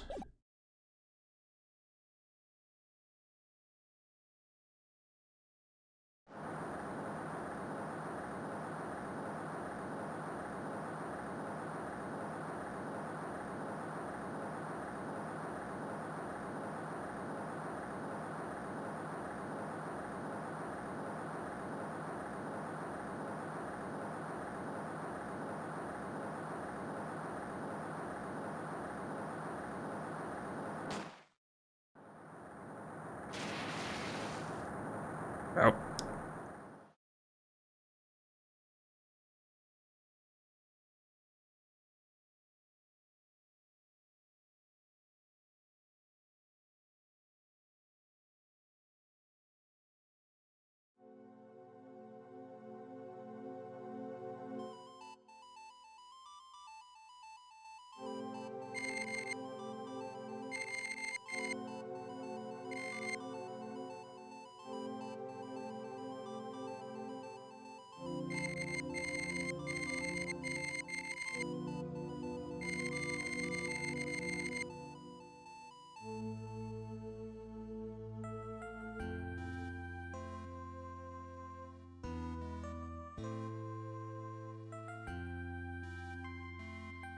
So that was I guess that's what I meant by second case when we did episode 1.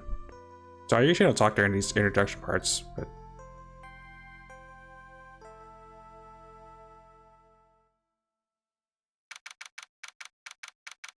there's a curiosity.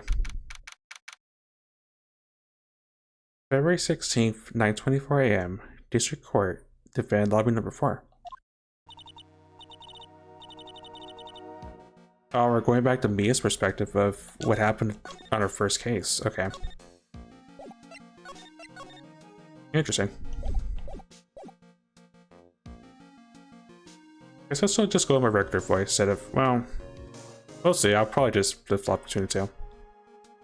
I'm so nervous. I feel like I'm gonna die. I never should have accepted his case. Eep. Good morning. Don't be so jumpy, Mia.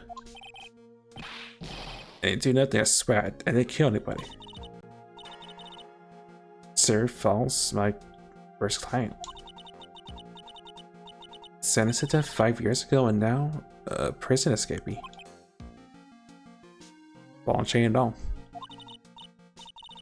Just relax, Mia. Make some small talk and try to relax him. So why did you escape anyway? I'm sorry. I didn't do nothing. I didn't kill anybody. I never lied. I didn't escape from nowhere. Mr. Falls, the police just recaptured you 2 days ago.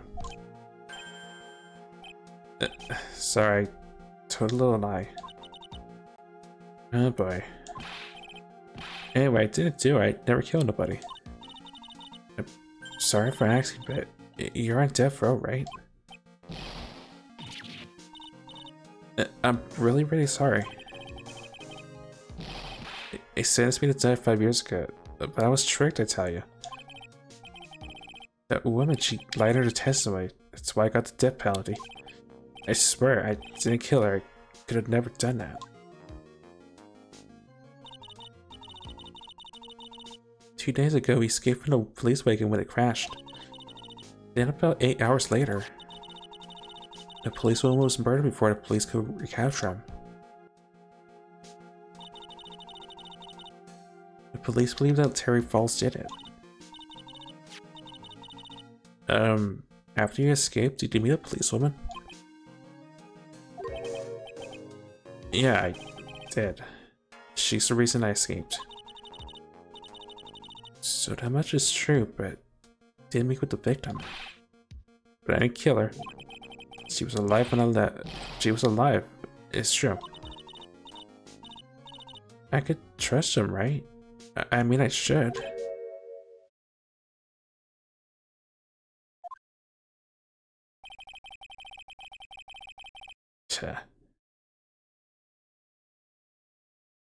You look like a dot, but I'm not sure if you're a dot. So I'm not going to give you a voice until I can find out, but I'm not sure.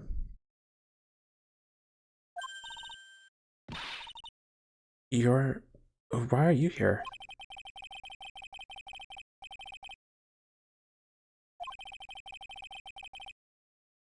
I say dress like because I recognize the vest, but I'm not sure. Where's Mr. Grossberg?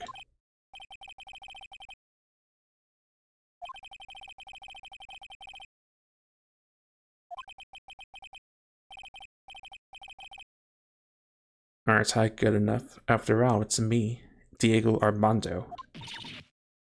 I didn't say. So Diego Armando, the finest attorney at Grossberg Law Office, is here for me? No. You got it all wrong. Today, you're the finest. After all, it takes an amazing moment of guts to take this case. Imagine, an escape death row convict for our first client. Yeah, thanks. Sure, we're gonna get out of it now. Relax, I just heard some good news. The prosecutor for today is fresh out of his diapers as well. Oh, really? However, I'm like a certain somebody who I won't mention. He's earned a reputation as a genius since beginning his law career. Genius? Well, it's about time to head and kid. Sharpen his claws, viewers. It's skill time. Solitary confinement cell for the condemned must be the world's loneliest place. That's where my client ran away from. Every other lawyer gave up on him, but not me. When I saw those overflowing eyes and heard that simple childlike voice, I just had the feeling that he was telling the truth.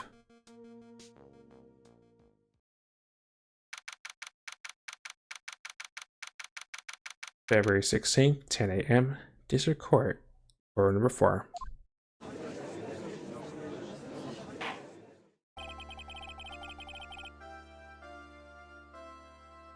Court is now in session for the trial of Terry Falls.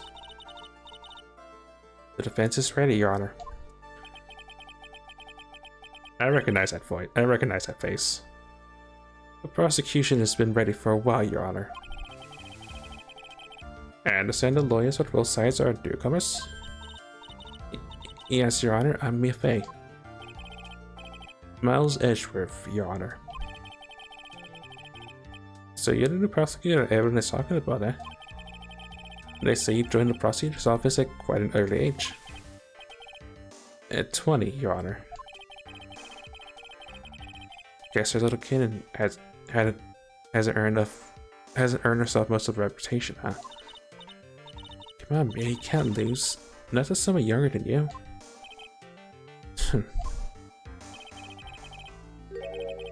The people running up trial. I'm not too sure how I feel about that.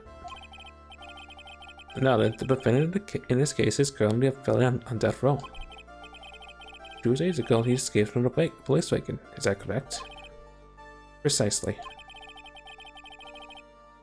But the defendant is not on trial for escaping prison. On the day that the defendant escaped, a policewoman was murdered. So we're here to determine if Mr. Falls is responsible for her death? You got it, kitten. Pardon, Mr. Edgeworth. I see your opening statement. Yes, Your Honor. It was 5 years ago. The defendant, Terry Falls, was sentenced to death in this very court. His crimes were kidnapping, extortion, and murder. The girl he threw off the bridge was only 14 years old. It's really horrible crime. I do not very well. There was no decisive evidence, so the trial was long and protracted. Correct. But in the end, what really decided the case was a certain witness's testimony. A witness's testimony?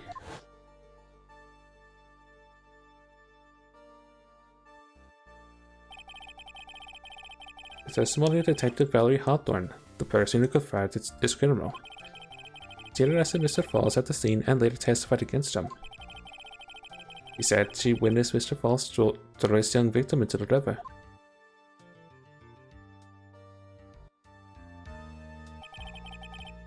For those who are not aware, Eagle River is well known for its powerful current, whose bodies have fallen and are never recovered.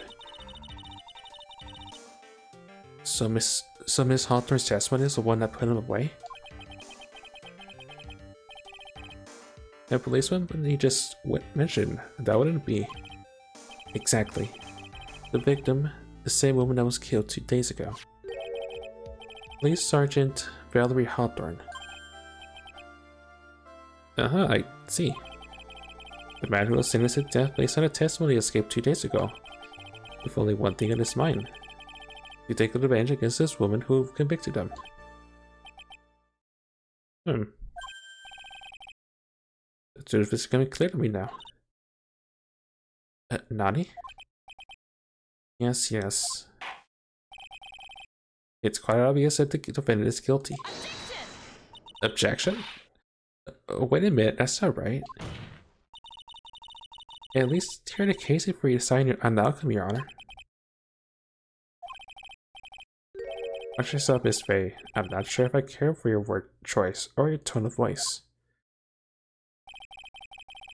Okay, I remember that finger waggling from a certain other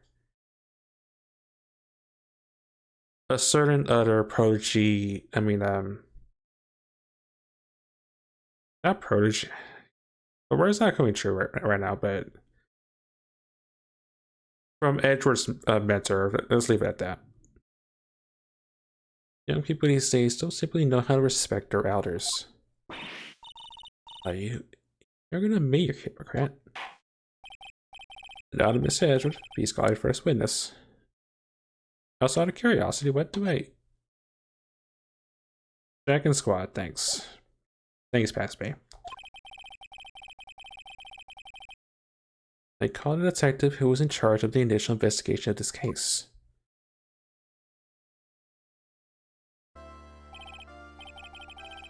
Witness, state your name and occupation.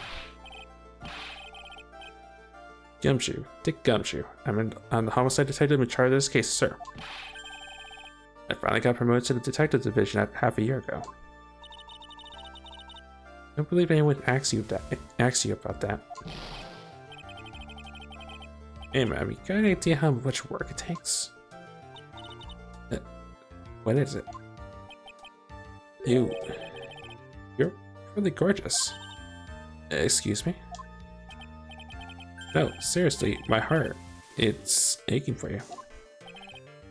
Detective, pull yourself together and try to be professional, otherwise I'll write you up a contempt so quick that something other than your heart will ache. Okay, I got it. Now, detective, tell us about the incident. Yes, sir, right away.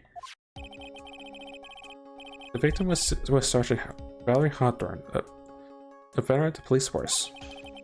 She was stabbed in the back with a knife and died from excessive blood loss. As much is already stated in the autopsy report. The court would like to hear more details about the incident itself. Yes, sir. I gotcha. Okay, take a look at the aerial map of the area here. This is a sketch of Dusky Bridge and Old Suspension Bridge. And the river that runs under that is Eagle River. The victim and the defendant met there on top of the bridge. After stabbing her in the back, the killer carried the victim back to his car. He was recaptured at a police checkpoint as he was trying to make his getaway, sir.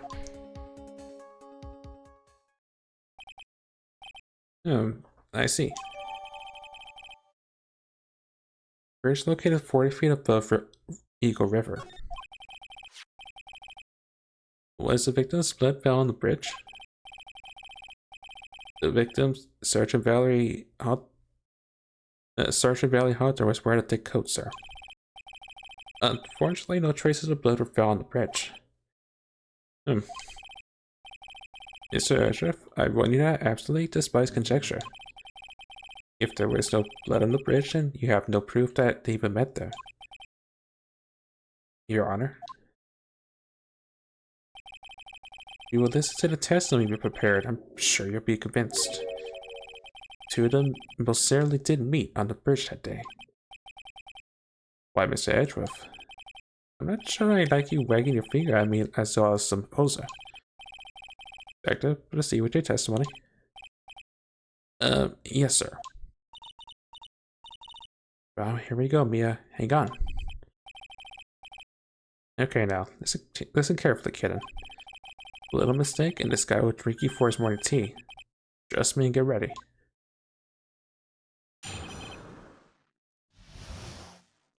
Summary of the incident. On the day of the incident, an unknown person filmed the sergeant and asked to meet.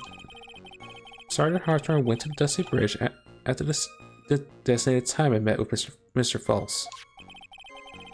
And there's where she was brutally murdered, sir. The criminal stuffed the body into his car trunk and tried to make a getaway. Mr. Falls was arrested at a police checkpoint we set up at the base of the mountain.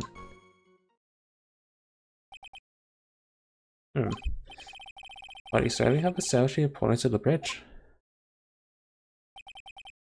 Naturally. Now will the defense please hurry up and proceed with the cross-examination? Yes, Your Honor, your cross-examination coming right up. Settle down there, kitten. You tremble like that, you're gonna make me spill my coffee. I'm not trembling, it's just cold. Or it can be a cold battlefield, right? Especially for a beginner. I don't need you to worry about me. I mean the defendant, the witness, everyone's a beginner in here. Got me there. Maybe you should keep your claws down and show them what you got, kitten. Okay, Mia, stay calm. Just a murderous court procedure videos he stayed up all last night watching.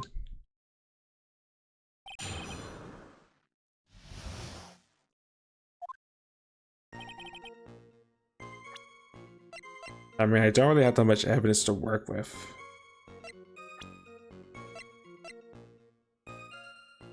I shot a lawyer, my senior and rival at the office, a bit smug.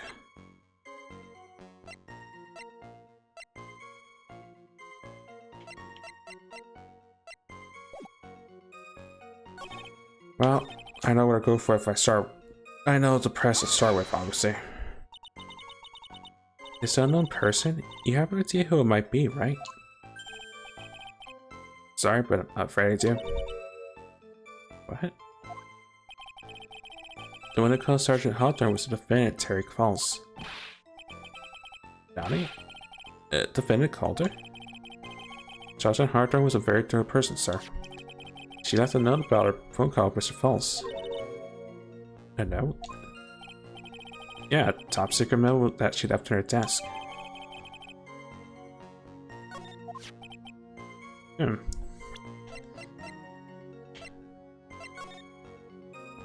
February 14th, 1:21 p.m. Falls 4:30 p.m. at that bridge. Wear white scarf for identification. Talk to Dahlia. Tell her to send the whole troop us. I feel like I've read that in it before, but I'm not sure.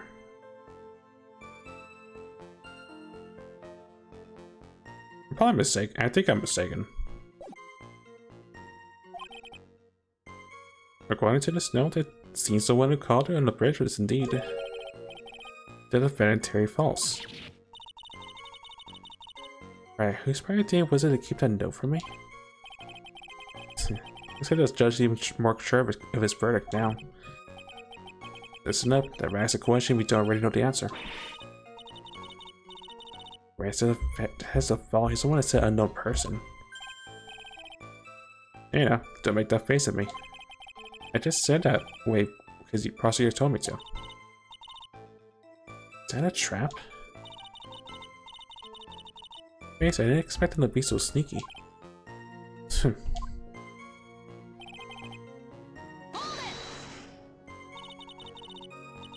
A bridge up in the mountains? But why meet there? Because it's a very important place to defend it, that's why. What do you mean by that? If you remember, 5 years ago, the defendant kidnapped a young girl. She was chased onto a bridge, and it was there that he killed his hostage. And the place where all this occurred is, of course, Dusky Bridge.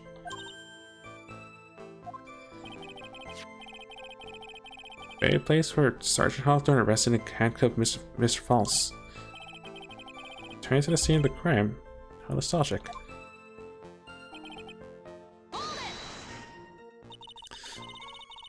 Was the body of the victim discovered right away? Yeah, we were really on the ball. Found the criminal within 1 hour of the murder. It was great. We even got to say don't move. We got you surrounded. Wait a second. Is there something weird about that? The location was a suspension bridge up in the mountains. So how did they find out about the crime so quickly?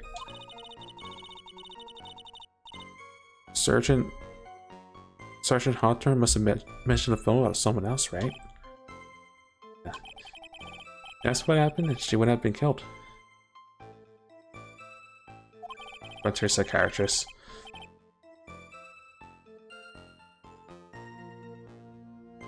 I mean, something's not right with the testimony, but that's a given. She never mentioned a phone call from Mr. Falls, but she left a note on her desk about it. Well, I had noticed it earlier. Maybe she'd still be alive. Wonder why she didn't mention a phone call to anyone.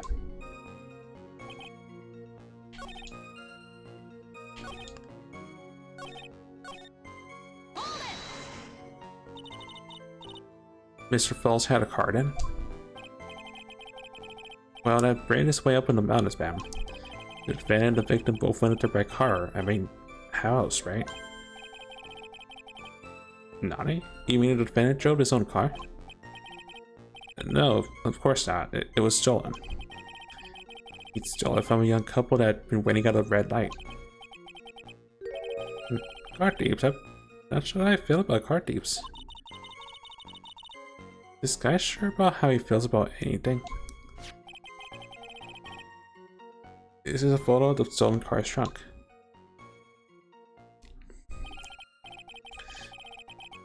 Actually, that's the body of Valerie Hawthorne in there. Well, that doesn't look too comfortable.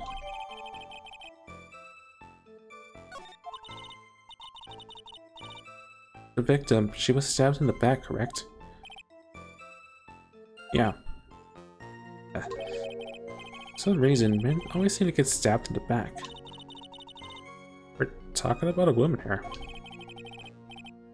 Can't tell from this photo, but the knife was stuck in her back nice and firm.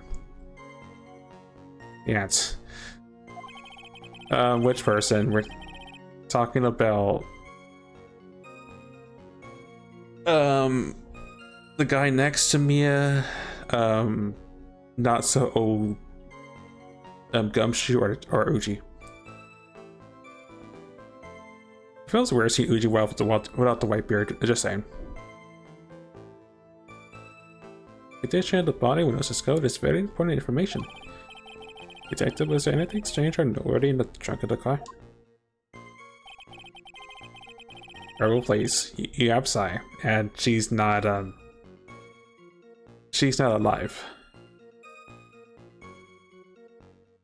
Oh, I think I know what the press actually. Because that note said, yeah, scarf. Objection. Witness? I mean, a witness?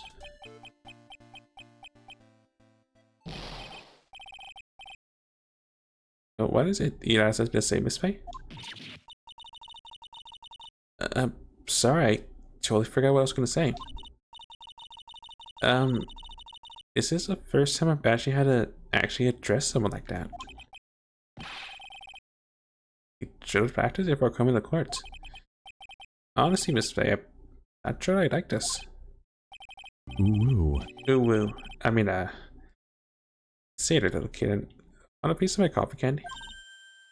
Candy? Well, you're still too young to be drinking real coffee. Come on, man, just shake it off. You're a lawyer. Detective? Yes, ma'am. This photo. You said that there was nothing particular about it. Is that correct? Yeah, that's what I said. Well, then I suggest you take a look at the note written by the victim. The note?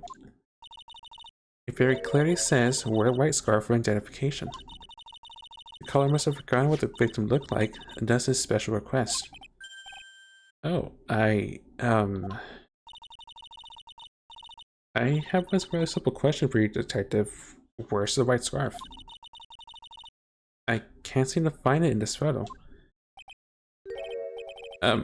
Well, to be honest, we didn't find it in the trunk, ma'am.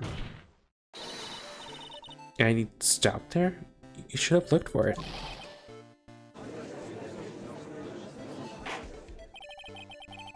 I told her to wear it to identify herself, so I'd expect she did just that. What, Mr. Edgeworth? What do you have to say about this? I see the defense is a little lacking. The scarf you're searching so desperately for. Is it this one, perchance? No. Where did you find that, sir? On Dusky Bridge. Hey, yo! Hey, yo. I mean, I was there first and decided to conduct my own investigation. Why didn't you tell me? I made a decision to keep all pieces of evidence in my personal satchel. It's the safest place I know. And that hostage sure has a flair for the dramatic. It's not exactly white as the caller requested, but as you can see, it's close enough for what it was intended for. It looks like it spent some time in the mud. Not surprising, it was drizzling on the mountain that day. Prosecutor Edgeworth, he was intentionally hiding the scarf the whole time. The court would accept the scarf into evidence.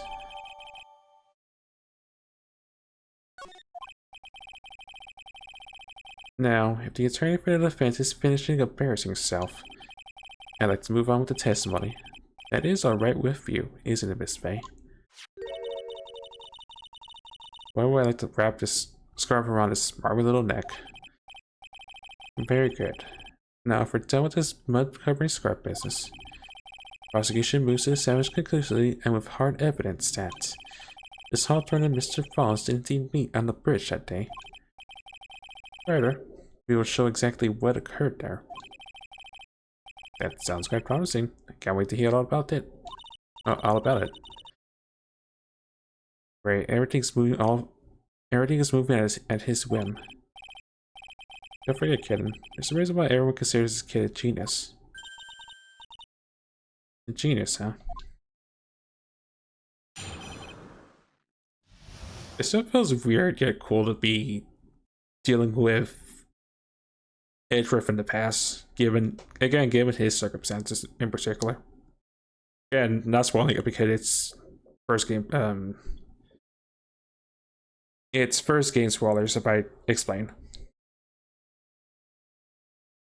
Events in Dusky Bridge. Actually, there's an eyewitness who was there when the incident took place.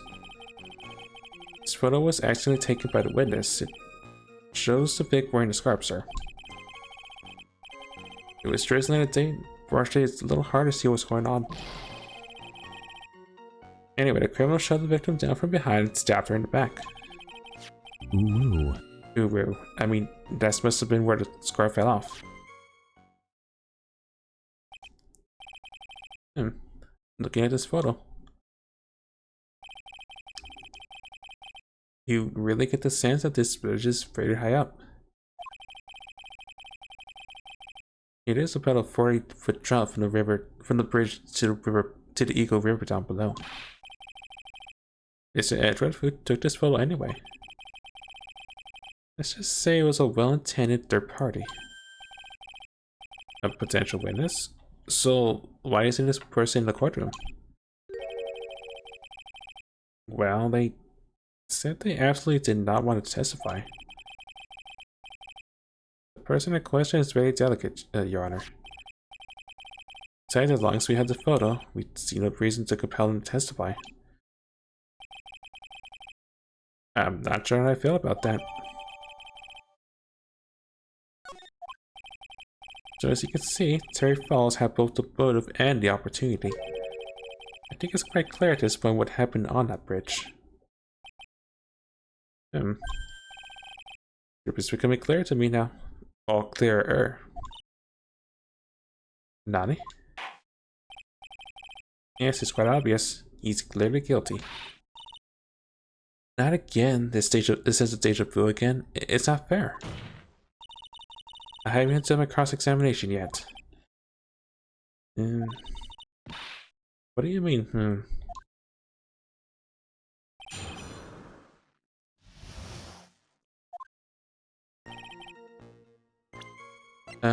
Speaking of which.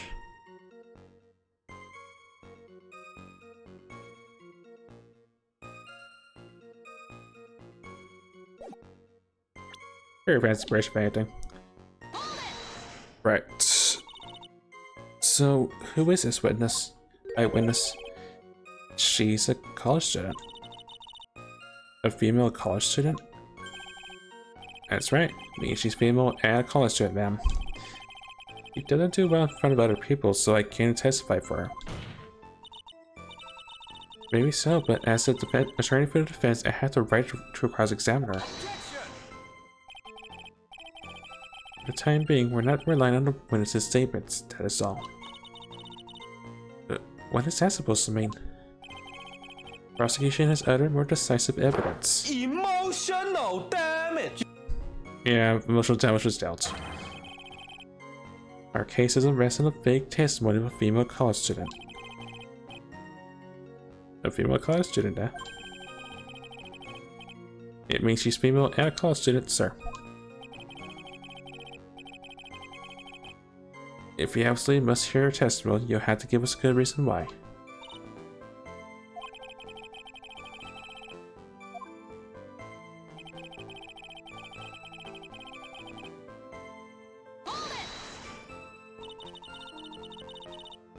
Well, the victims wearing a scarf in that photo, alright. So about the witness who took this photo. What was this person doing all the way in the mountains? She was taking photos of wildflowers, apparently. There are many unusual types of flora on the mountain, Miss May. Witnesses in the area say it's because of the spirits that live there. Spirits? Now that you mentioned this photo. It's cloudy fog-like thing.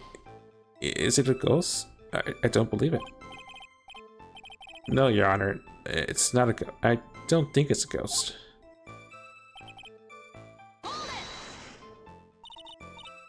Drizzling, huh? That's right, there was a light rain coming down. The whole place was dreary. But not as dreary as the mood that's in this car right now.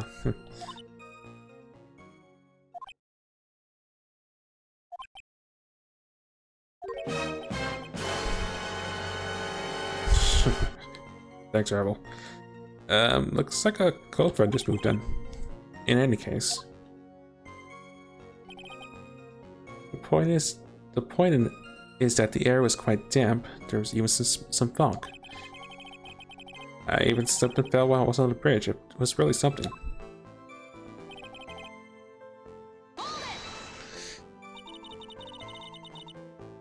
Is that part of the witness's testimony as well? Of course it is. He pushed the victim hard in the back, and she fell down right on her stomach.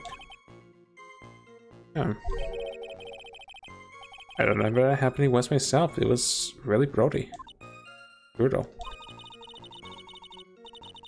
Are you talking about seeing someone who got pushed, or are you the one who got getting pushed? Or does it mean that you pushed someone down like that once? With his mind-boggling tales on the waist head brutal, I wonder if he's Canadian.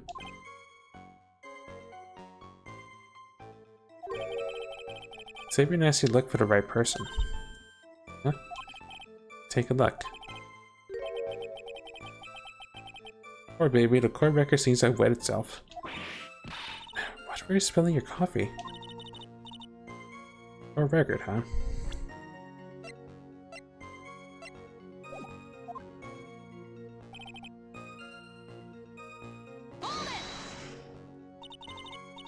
So in other words, there was a struggle between the criminal and the victim, huh? That's what the witness said. Well, it looks like she didn't remember about the scarf. But from what she said, it sounded like a pretty violent fight, ma'am. The area was wet from rain. The bridge was probably wet too. Which would explain why the scarf was covered in mud, but there's something about this testimony that's still bothering me. Well, surprise. I had no idea there was a photo. So what do I do? You really still believe him? Mr. Crybaby, I mean. Of course I do. So a little kid believes in fairy tales, huh? That case, the answer is obvious. What you believe is the truth. That means that somewhere hidden in that testimony is a contradiction. One huge contradiction waiting to be discovered. That's your chance.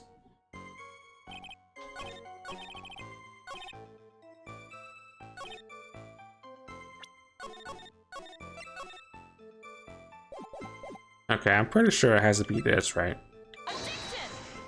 Or not.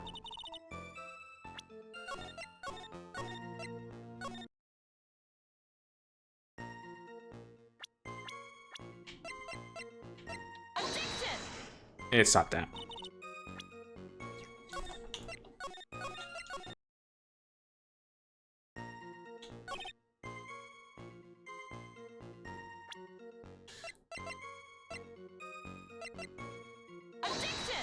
No. I'm assuming it's that part with the map, I think.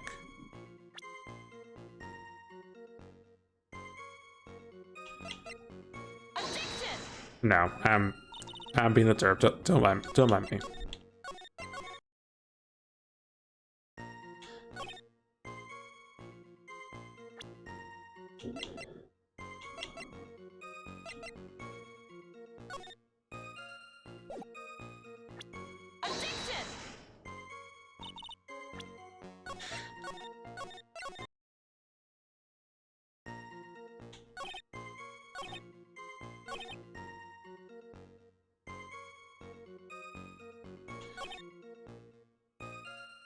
It's a little hard to see what's going on. Girl shot the victim from behind and stabbed her in the back.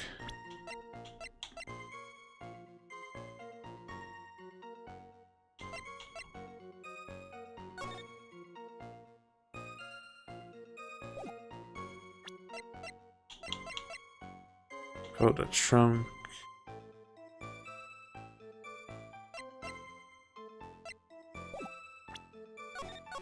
I mean, it should be pretty clear, but I'm being observed, which doesn't help.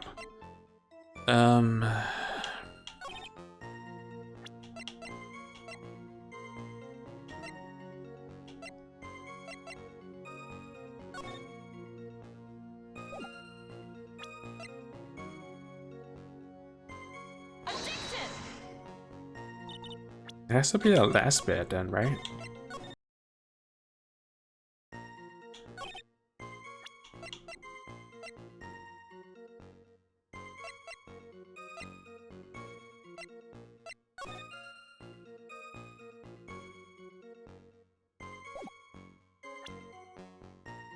Scarf. Yeah, the scarf. And no, it is not the scarf.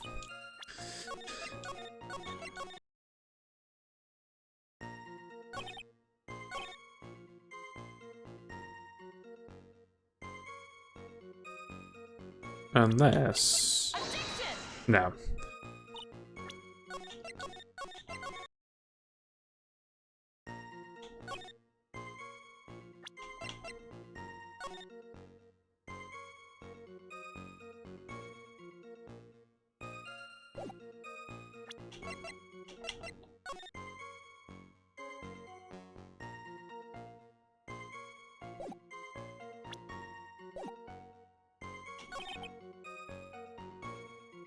I'm going to show the victim down from behind and stab her in the back.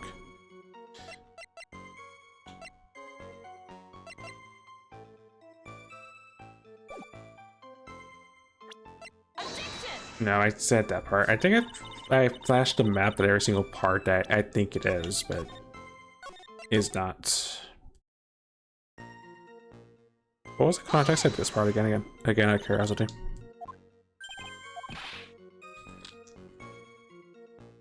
He pushed the victim hard in the back and she fell down right on her stomach.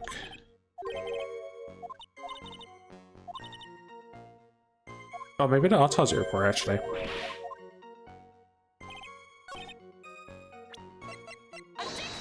No, not for that part.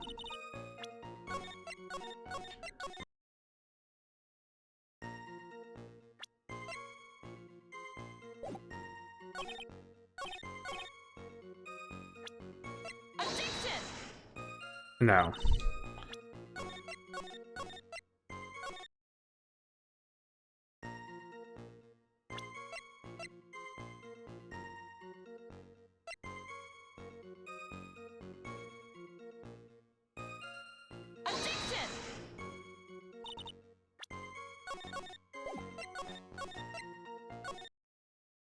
Oh, so what do I have for people, actually, out of curiosity?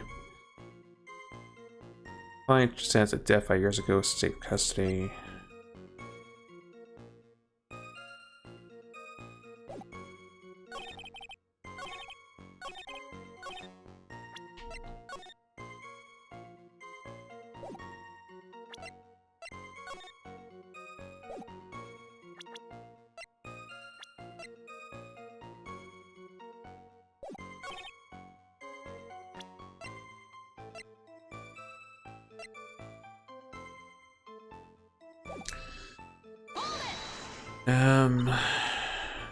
Struggle between a criminal victim.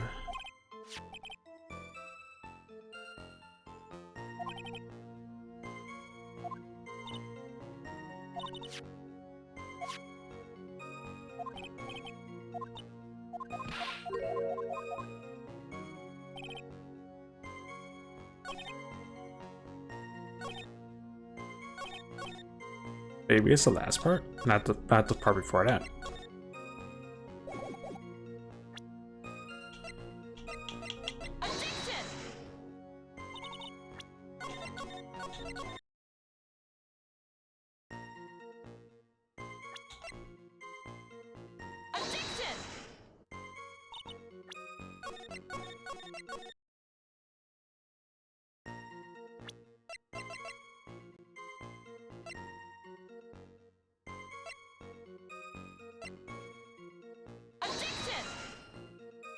Now, something's missing.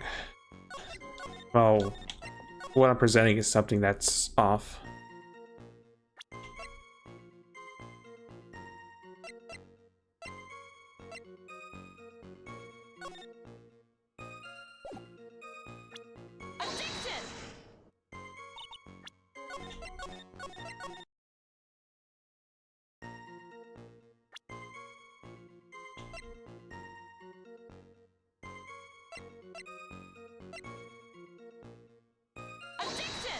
No, objection. Everything but, you know, the picture that...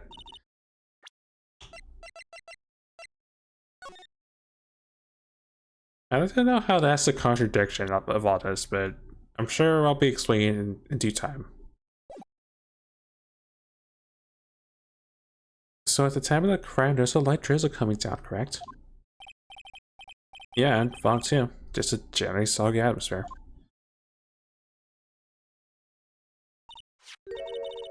Well, I have evidence that go with the soggy atmosphere. But this is a photo of the victim's body that was found in the car trunk. Considering the condition considering the condition at the scene of the crime, something isn't right. Well, by all means, please enlighten us as to what isn't right.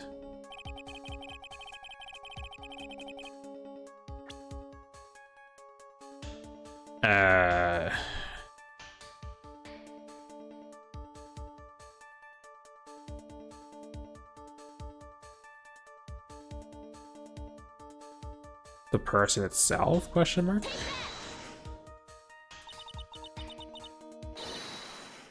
And actually, the answer is right here. The victim's cult. As far as I can see, there's nothing strange about it. That's exactly what's strange. Recall the testimony. What were the conditions of the bridge that day? It was drizzling and foggy. Dusky bridge was all wet. The victim really had fallen down on her stomach on top of the bridge. Oh, then why? Then the front of her coat should have been covered in mud. That's exactly right. The other day I found a muddy street and my gorgeous playout beard was found. To admit that the crime scene was quite wet that day. However, that doesn't mean the top of the bridge itself wasn't muddy. If your honor had fallen in the shower instead of a muddy street, the glorious hockey beard prior to the legal lead would be wet but not muddy. But I should have yet to test that. Still, your point is well taken. Can you prove that the surface of the bridge was muddy that day? Surface of the bridge, huh? I'm in danger. We're all in danger when Edgeworth's involved. A real man wouldn't stand for a taunt like this. Neither would a real woman. Of course I can.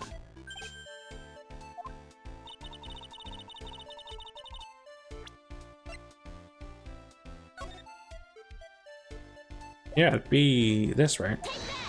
Take that. Wait a minute.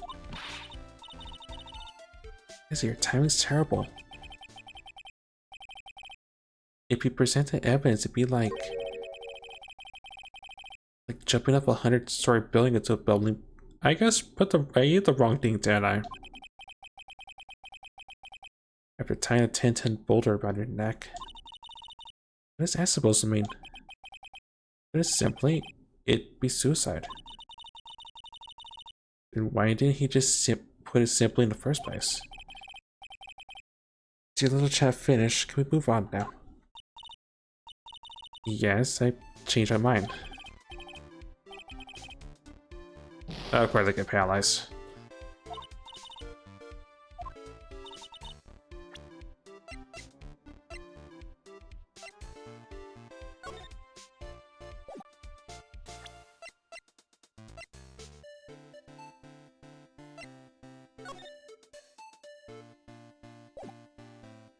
I mean, then what the heck am I supposed to present then? Oh, the scarf.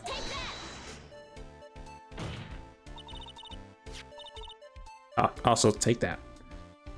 I mean, I would think in my defense that the picture itself that showing its rating would be a good sign, but sure game. The evidence is this scarf. It should be obvious. If the scarf fell into the bridge and got this muddy, it means that the bridge was obviously covered in mud. Can't be outwitted by this novice bimbo. Hey, same to you, buddy.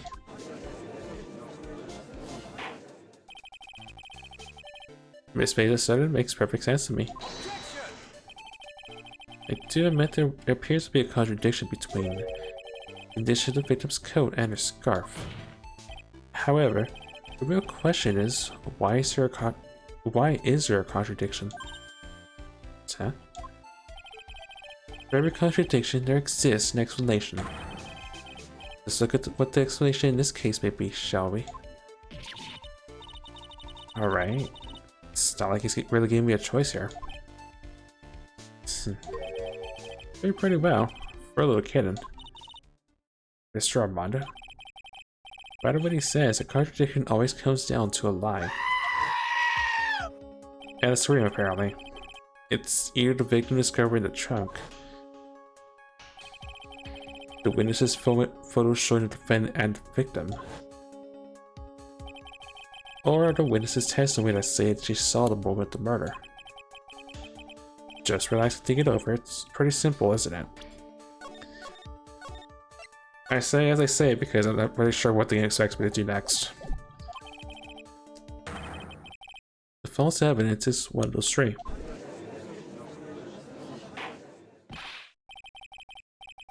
What you just said just now, I'm not sure I like that.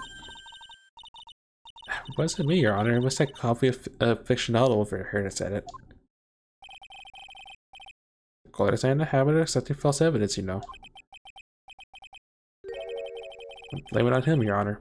He's the one trying to stuff false evidence in the court.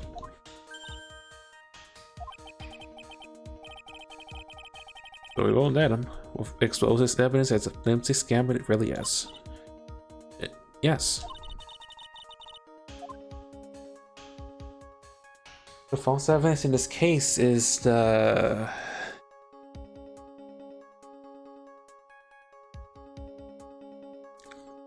body in the trunk.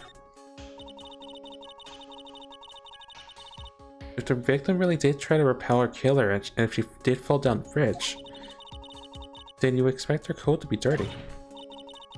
Therefore, the body that was found in the trunk of the car was not the body of Valerie Hawthorne. What do you have to say to that, Miss Adriff? Objection. Not only out of whisper, but he makes it aside too. Valerie Hawthorne is more than a simple meter maid. She was a sergeant. There's absolutely no chance that a mistake about her identity could be made. I guess he's right.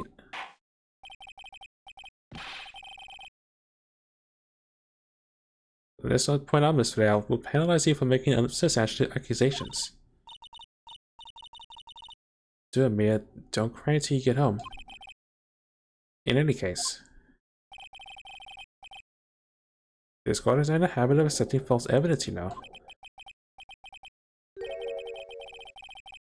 Oh, I thought I was gonna get penalized for realsies.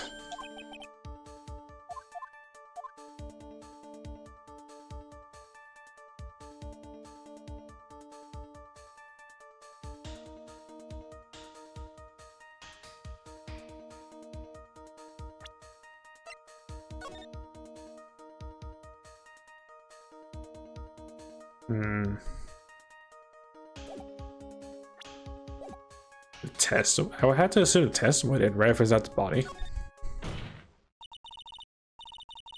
It's a no-brainer. All bases of witness as suspicious. During her early testimony, the detective pointed out a crucial fact. The criminal shoved the victim down from behind and stabbed her in the back. Now, if the testimony is that testimony exactly what the witness claims to have seen? Yeah, that's what the witness told us. That testimony, it's filled with holes. After all, the victim's coat isn't dirty at all. Oh, that's true. Not just true, it's the truth. If there was a truly decisive witness in that case, I'm sorry that boy wonder over there would have called them in the first place. Your Honor, the defense requests to cross-examine the eyewitnesses. The testimony presented so far is not only vague, but contradictory as well. Well, Miss Edgeworth, it appears that we need to heal for the mystery witness after all. You should brace yourself for the brutal truth. ... question mark? Your Honor, the prosecution has no intention of hiding the witness from the court. We're prepared to present our witness at any time. Very well. Please bring forth your witness at this time. What Mr. Edgeworth said kind of worries me. What does he mean by the brutal truth?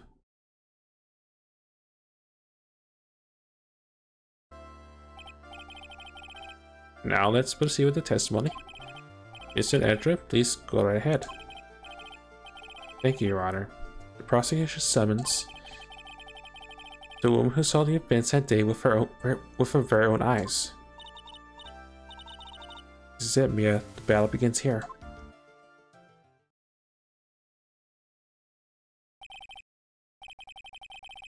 The witness, what is your name and occupation?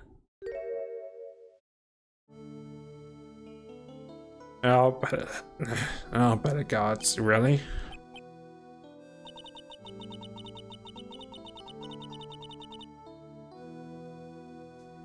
Yeah, I think now it makes sense why Mia said the things she said in the first episode.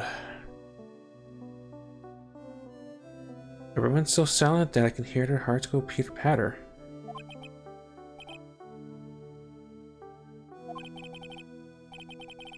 When I look at you, how can I put it?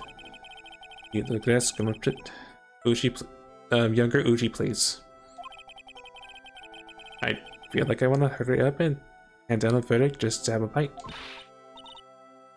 Not so fast. As I said before, this witness is very sensitive and delicate. I would ask the court to please exercise care when addressing her. Yes, indeed. Thank you, Miss Ashcroft. You're a true gentleman. Miss Faye, you could learn a lot from this man. Well, he's such a gentleman, he sure doesn't act like one of me. Sir? Yes, my dear? My first time, so I'm sure I'll make a lot of mistakes. Anyway, I just wanted to say I'm sorry for all the trouble I might cause. Uchi, please. Now then, may we have your name and occupation? My name is, Melissa Foster. I'm a college student, a freshman in the literature department. You were on the scene when the unfortunate event occurred, correct? And you're the one who took this photo? Is that correct? Can you be so mean? I see that. What are you doing shoving that in her face like that? Huh? But it's just a photograph. It's not like it's something serious. Dangerous. Next time I'll be forced to penalize you. I don't like the way the turn this is taken.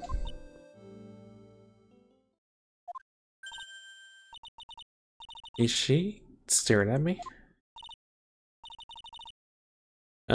And you would be... Huh? I'm the defense attorney. My name is Mia Fey. I see. So you are. Howdy, young lady. Could you please give us your testimony? Yes, Your Honor. I'll do my best.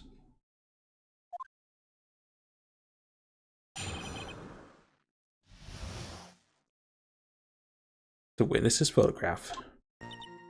I was using my camera to take some pictures of wildflowers.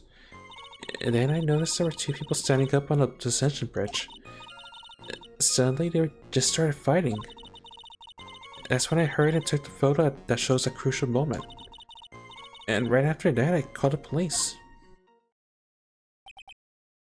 Why were they standing when the incident occurred? I believe the map would be of help here. I was standing right over here. I was standing in a beautiful field surrounded by tall cliffs. So you took the photo from that location, huh? I brought the camera I was using at the time, just like Mr. Edgeworth asked me to. Oh, what a cute camera, just like its owner. A small but powerful model. Alright then, Miss May, time for the cross-examination. But I'd warn you, make the witness go again, and you'll feel a wrath of my gavel.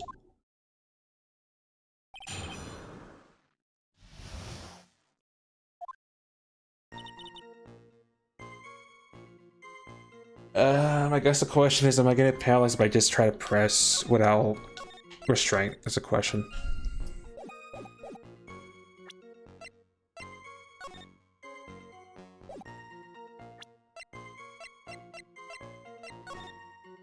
Not that. I meant to look at the map.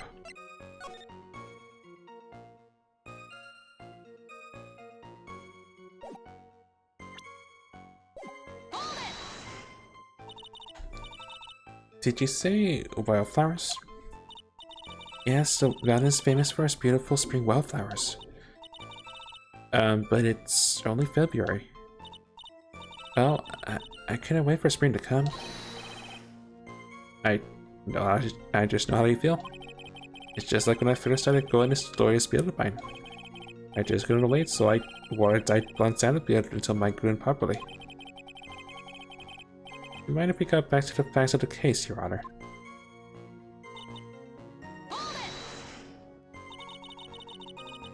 Was there anything strange about the two of them? I'm a bad girl. I know I am. It looked like they were having a real serious conversation up there. So I decided to watch them, like some kind of peeping Tom. Uchi, please. I love watching other people fight too. In fact, I can't get enough of it. Actually, that's why I took this job in the first place. TMI, Your Honor. In any case, it's perfectly natural for you to have kept watching them. Especially dressed as they were. Well, anyway, I was watching them very closely.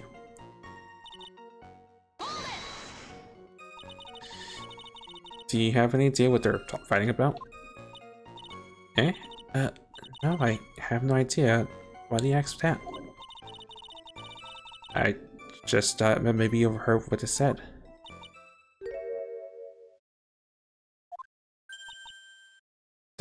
Oh. I would never eavesdrop. I've got more class than that. Sorry, Mr. Faye, don't try to win this down to your level. Oh. For a second I thought I was actually gonna get paralyzed just for pressing.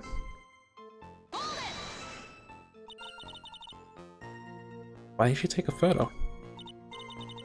Well, the two of them are really going at it. Ever since I was a little girl, I've always wanted to be a news reporter. I guess that part of me just kind of took over. Well, it smells like a lie to me. Even now, I can't completely abandon my boyhood dreams. I still use my guns and test my comedy routines on. So you wanted to be a comedian, huh? Not that it has any bearing on this. All I could do was use my camera. So I took the photo of the crucial moment and gave it to the police.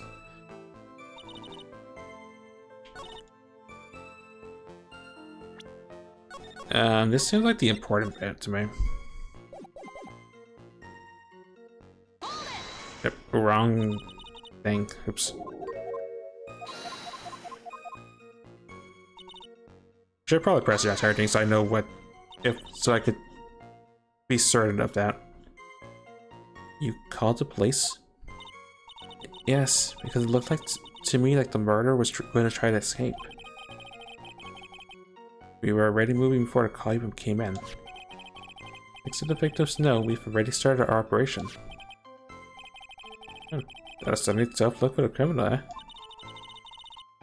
Well, if Terry Falls isn't the criminal, then there must be something strange in the girl's testimony. Be careful, kitten. The girl has a judge wrapped right around her little finger. You got to have a tough time poking holes in that testimony first. Okay, so it has to be that part then.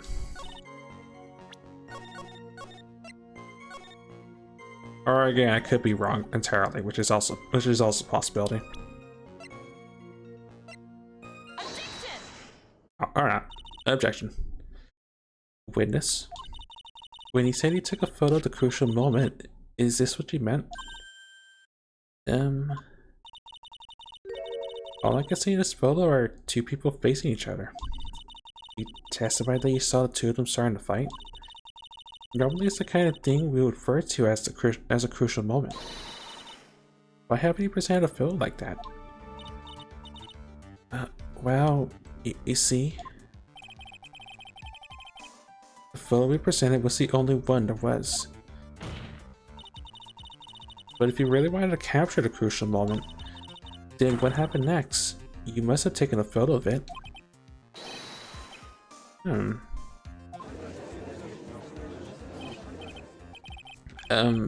My apologies, young lady. His face is sudden is now without a certain amount of merit. Certainly downplay a situation, can he? I'm sorry. I'm a very bad girl. I used it all up. The film, I mean. You ran out of film? This photo was the last one. Johnny? Unfortunately, that's the truth. I personally examined all the photographs she took that day. All the other photos are the witness herself playing among the wildflowers. The witness herself? Then who took the photos? Well, you see, the camera has a timer feature built into it. So you took photos of yourself? I remember taking some photos of myself once too. Would you please, no details. It seems I misplaced a certain assertion was not so decisive after all. Wait, just a minute. Well, if she had no film left, she couldn't very well take more photos, huh? His father, Buster, perhaps then he could tell us about a different sort of photo. Photos of the incident that you took with your very own eyes. Mr. Edgeworth, you're quite the poet. Well, now then, let's get back to the cross-examination. Let's hear your thoughts on the fight that you witnessed. Yes, Mr. Judge. Man, this guy is really a sucker for sweet talk. Looks like the other kid in the room is the one that's getting all the attention. Yeah, it's sickening.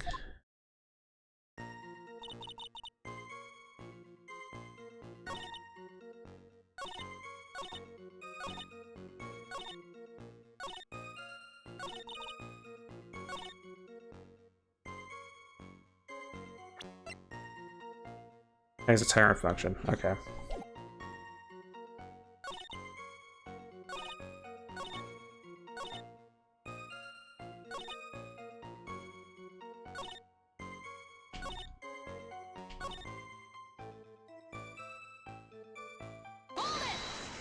I think the last bit of testimony changed, I think. Yeah, it did. Okay.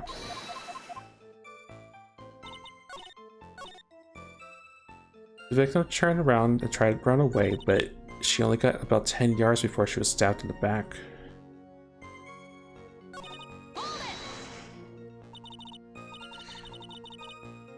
The victim? Why do you think she tried to run away? With her police training, she surely knew better to turn her back on a criminal. This was a large, powerful man with a knife.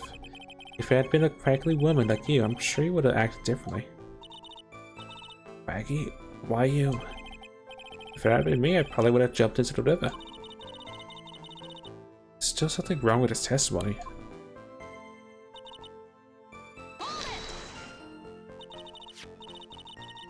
So you're saying Sergeant Hawthorne wasn't able to get away from him? Well, it's a narrow bridge and it'll swing back and forth. If you ask me, both of them were in danger of falling off. I only wish I could have done something to help her. That seems to make sense. I wonder about that. Something seems kind of off. Does it now? You have a good sixth sense. When you feel that something's off, that's when you need to figure out why. Well, Terry Falls isn't the criminal. Then there must be something straight. Oh, I think I said it before, yeah.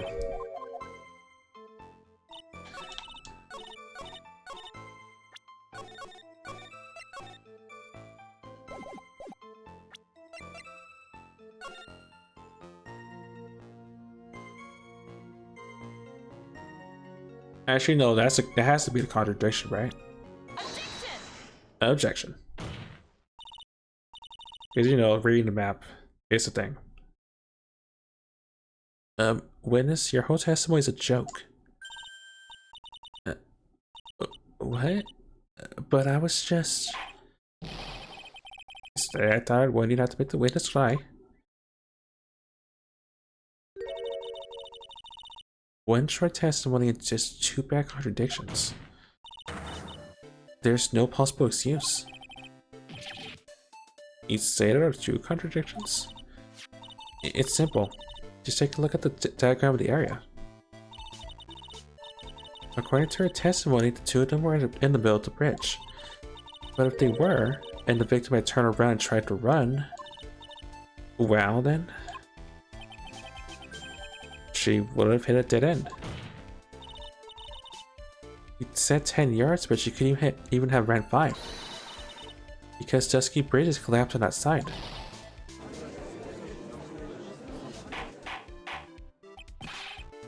What does this all mean? It's very simple, Your Honor. This charming little witness told a charming little lie. That's all there is to it.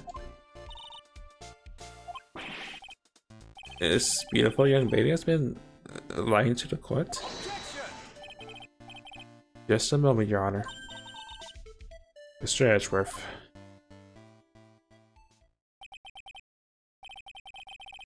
Your Honor, allow me to personally apologize for the confusion. What do you mean? There's one major mistake in this diagram. What did you say? What are you referring to? It's all because this diagram was made after the incident occurred. It's a very old bridge. We couldn't find any official blueprints of it. So you're saying... I'm saying that even though the bridge is currently in disrepair, there's no evidence that could prove that the bridge was broken during the incident. It's ridiculous. Can't actually tell the condition of the bridge from this photo.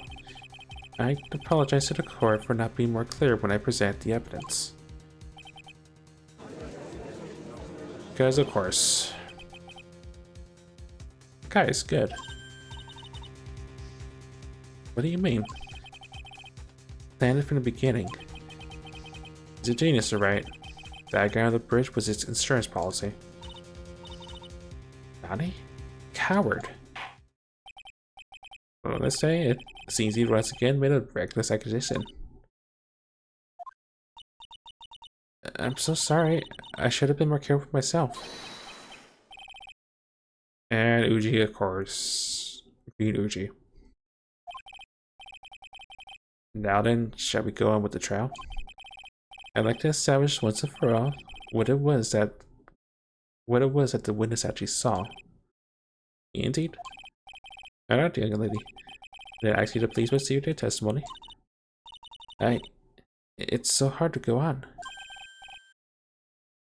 We're on your side, Miss Foster. There's no need to worry. Just tell us what you saw. Yes, sir.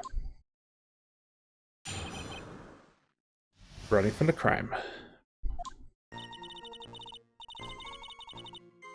After he stabbed her in the back, he quickly picked her up in his arms. Then he carried her over to the car. I suppose that was the only way he could make sure the body stayed hidden. Couldn't he just leave the body on top of the bridge? I'm sorry, I'm only supposed to talk about what I saw.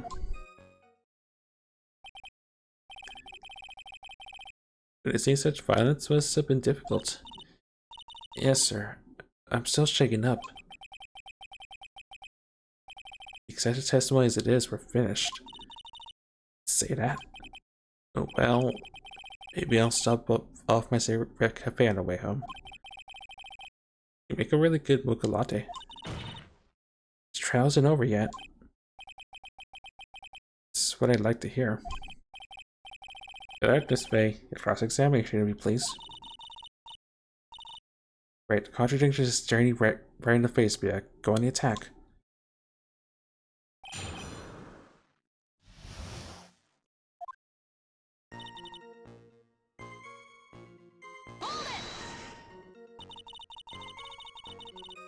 Are you saying the victim didn't fall down on the bridge? Actually, maybe she did fall. Of course she didn't fall down the bridge. If she had fallen down, the photo wouldn't make any sense. If If that was the case, her coat would have been all muddy. Objection. If you don't mind, I was acting a witness. Don't need to be so rude. Well, young lady. Of course she didn't fall down. The man in the prison uniform grabbed her before she could. We're one step too slow. And what did the good defendant do after that?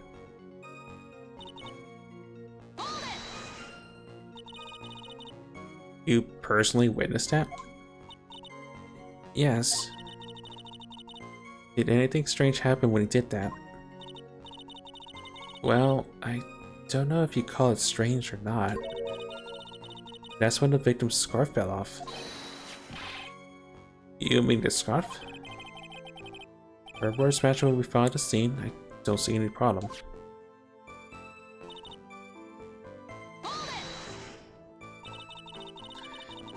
You mean the defendant carried the body all by himself? Yes. Considering the size of the defendant, I don't think it would be difficult. Yes, but let's remember they were on a narrow bridge that was ready to collapse. Is it impossible for him to have carried a dead body on a bridge like that? Well, the fact of the matter is that he did. That kind of talk is just silly. Man, why do you get so emotional all of a sudden? If you think there's some other possibility, please share with the rest of us.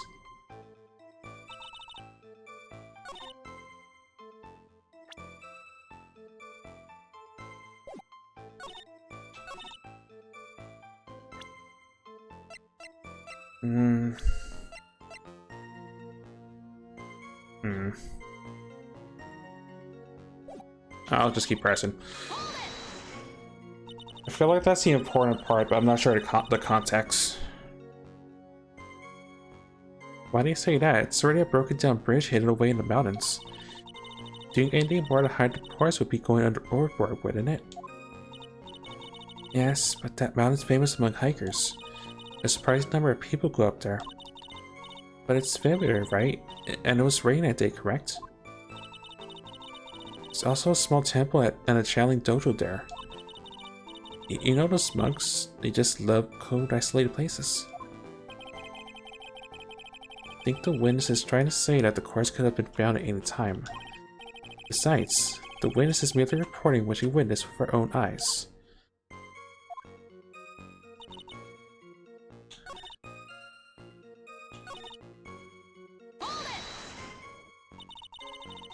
And you're absolutely certain it was my client who was carrying the body?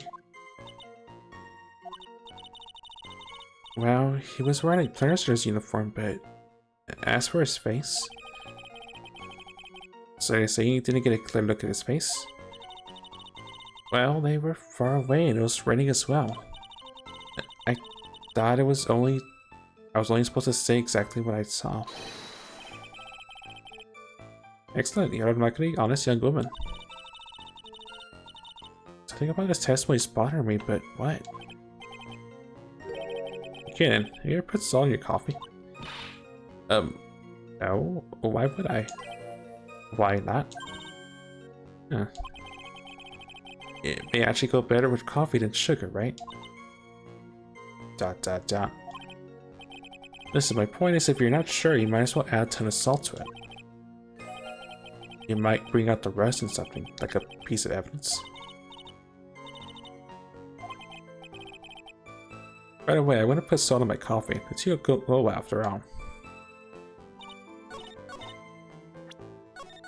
Okay.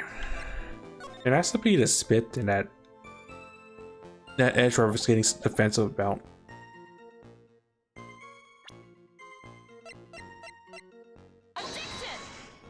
Except it's not that bad.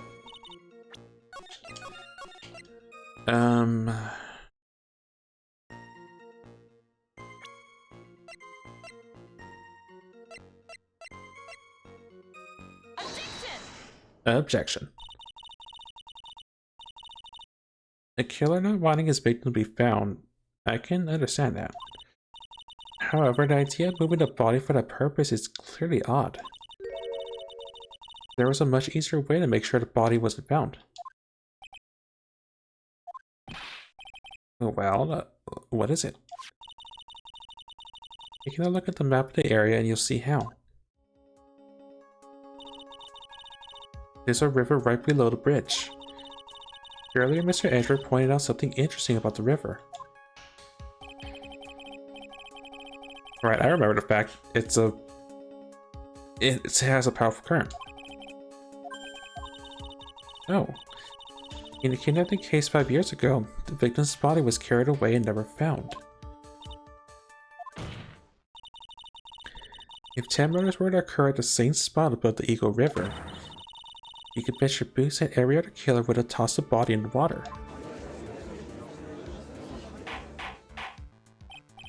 Order, order, order. I'm not sure if I care for the way you put that, Miss Faye. But I must admit, it does seem odd not to have thrown the body into the river. Well, Miss Edgeworth? Sigh. How sad. Perhaps Miss Faye would do well to try taking a dip in the river herself. After all, you claim to be such an expert in the ways of nature. What are you talking about? My point is that no matter how odd you may find a killer's method of body disposal, the fact is that this is what the killer did. None of your arguments have anything to do with what the witness saw. Quite true. This way, the easier of assertion is without merit after all. Objection. But what the witness claims to have seen is totally ridiculous. Surely you can't deny that the body was found in the trunk of the car. That's certainly consistent with what the witness has told us. Please, witness, go on with your testimony. I'll try. All you have to do is tell us only what you saw. Otherwise, the being yeti will allow it you again. Who's he talking about? Alright, I'll do my best.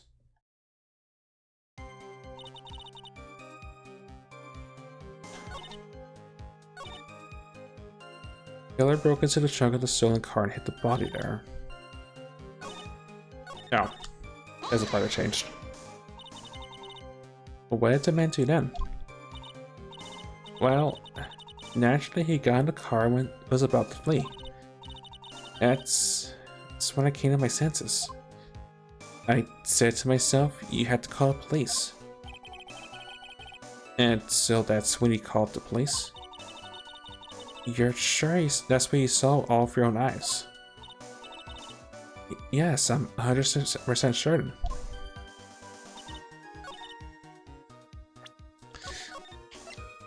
Okay, I think I should probably present the map again. I think. Objection. Well, Miss Foster, looks like you done it again. You done it this time. Done what? Made a crucial mistake. A crucial mistake? Like what, Miss Faye? The killer broke into the trunk of the stolen car and hit the body in there. You're saying you saw that, right? With your very own eyes? Yes, and? It's simple, Miss Foster. Take a look at the diagram. He claimed to have taken the photo from that day there. Words. The place he claimed to have taken the photo from that day is here.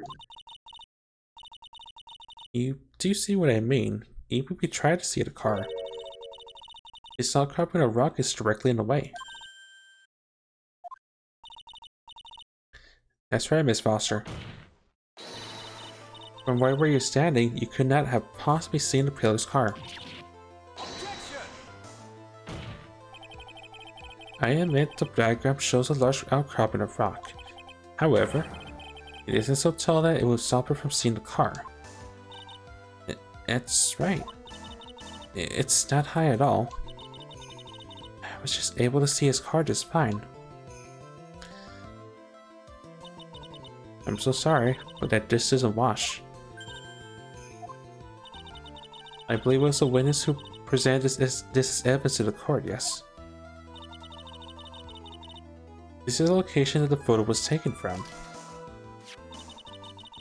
Your own photo tells the whole story.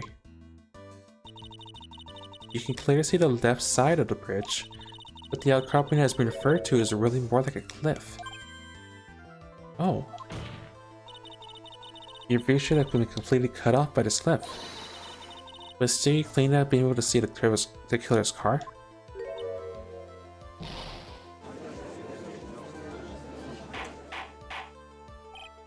Order? Order? What is the meaning about this ballyhoo?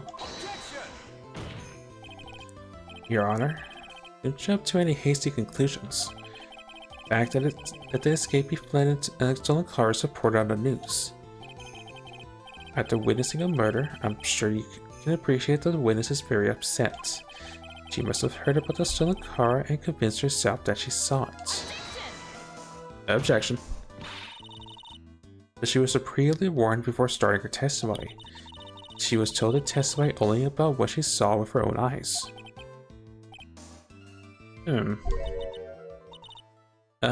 Mr. Judge? What is it? I think I must have remembered things wrong. Hold it. Wait a minute, you can't just say that.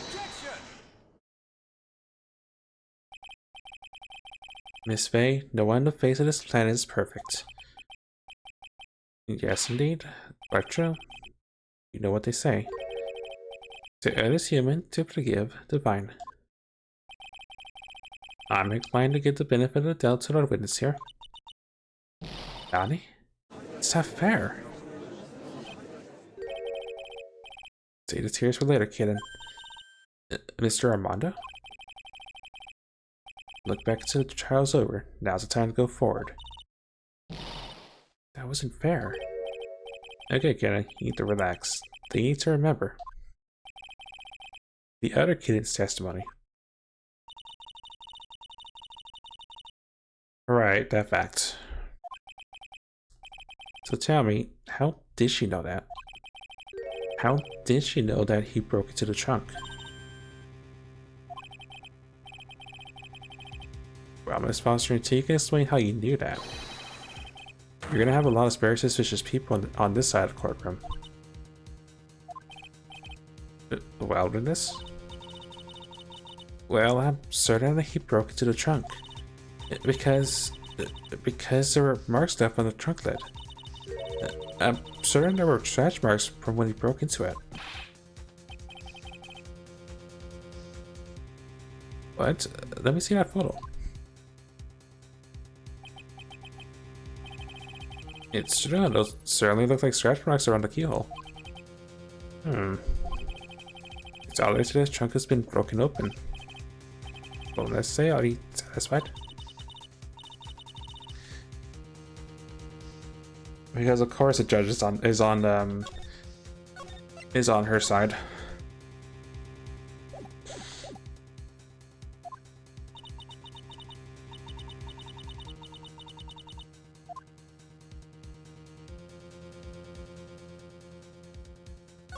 Of course there is. Something about it doesn't feel right, but no, I meant that.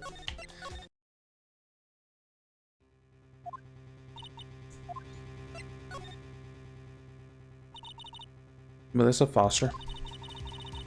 It looks like you finally betrayed yourself. Inani? You said you were in a field taking photos of wildflowers. But even so, you knew about the scratches. Question is when? When did you get a chance to see those scratches?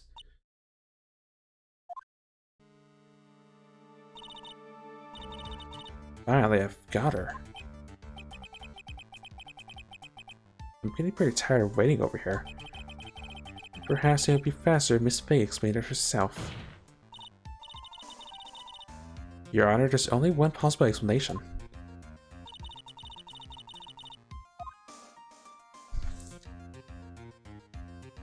She's the owner. I mean, that's maybe a possibility.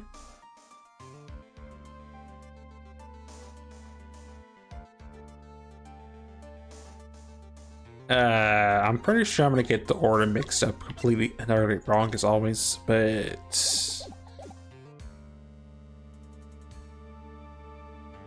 she's the owner of the car. I'm assuming because the stolen car actually belongs to her. That's why she knew about the scratches. Well, I'm gonna say Edgeworth. I got it backwards, didn't I? Frankly, Your Honor, after hearing some pathetic response like that, I have to question whether or not such a pathetic lawyer should even exist. Did I miss me? I believe Mr. Edgeworth just called you a knucklehead. Yeah, I got it backwards.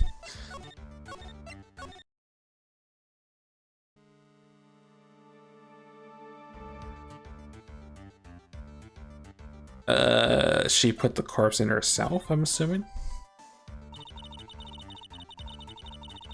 There's only one way that the witness had the chance to see those scratches. Actually, no, that would be wrong too, because I'm pretty sure I chose poorly again.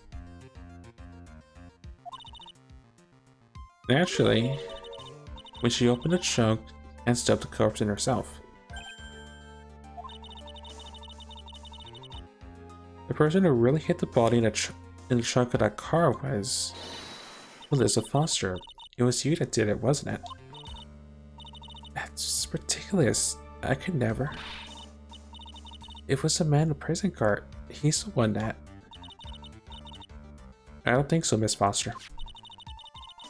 If Mr. Falls had been the one that put the corpse in the trunk, he would have simply used the car key. There was no need to break it open. But he stole the car. Well, he stole it from a young couple that had been waiting for at a red light. Which means that the key would have still been in the ignition. I see.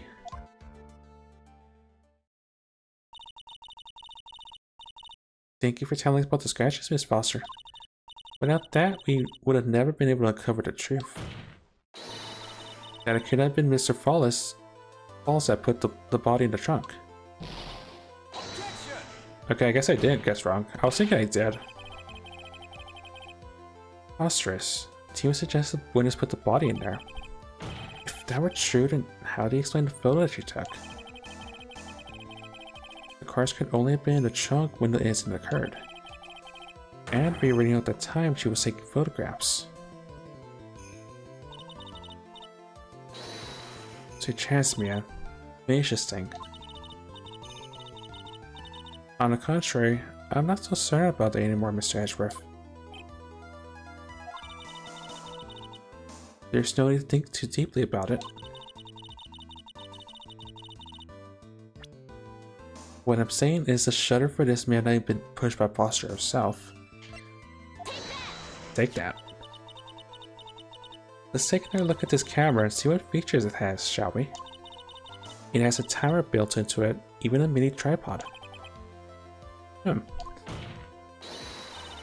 Why, it's almost as if she had brought this camera just to take this picture. What are you trying to say to Miss Faye? That when the crime occurred, Miss Foster was in the field as she claimed? Well, she really did use the camera's auto timer. And the answer is yes, she was somewhere else. Exactly. She was not in the field. I feel the same must happen, otherwise I'm gonna do something really dumb in a second.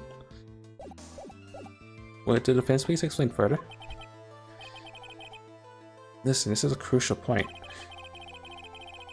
Where was Miss Foster when the incident occurred? In answering that question will make clear Miss Foster's true identity. Auden, please answer the question.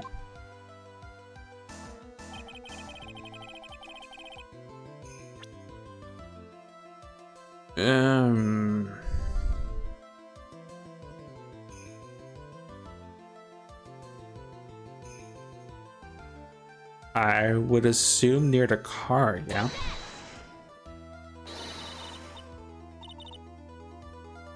I think.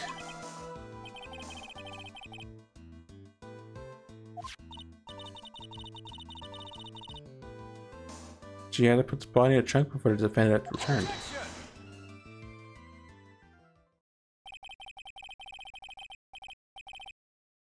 I'm pretty sure I did mess this up. Don't mind if I ask one teeny weeny question, do you, Miss Faye? Ah, great, he's got the condescending tone in his place. If she put the body in the trunk at the time, as he suggests, that must mean that Valerie Haldern was already dead at that point, correct? Indeed. You take a look at the top of Dusty Bridge.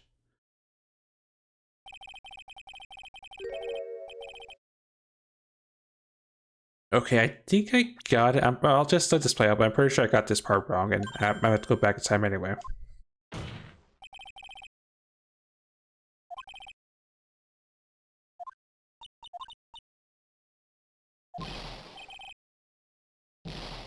Yeah, I figured as much.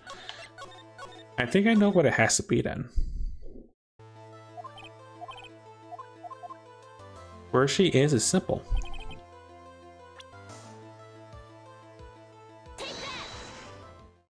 Take that.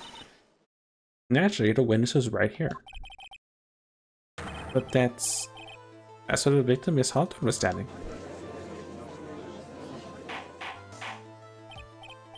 Order. Miss Faye, what on earth? Your Honor, if I may.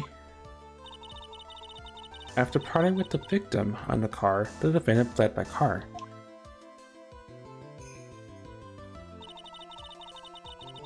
But this would mean that there was no time to put the victim in the trunk. In other words, if someone put the body in the trunk, it could only have been before the defendant met with the victim. Asinine. Of course Mr. Falls met with the victim. The only person with the opportunity to put the victim in the trunk is the same man that killed her, Terry Falls. No objection. You still don't understand, do you, Mr. Edgeworth? By the time the witness's photo was taken, the victim was already dead.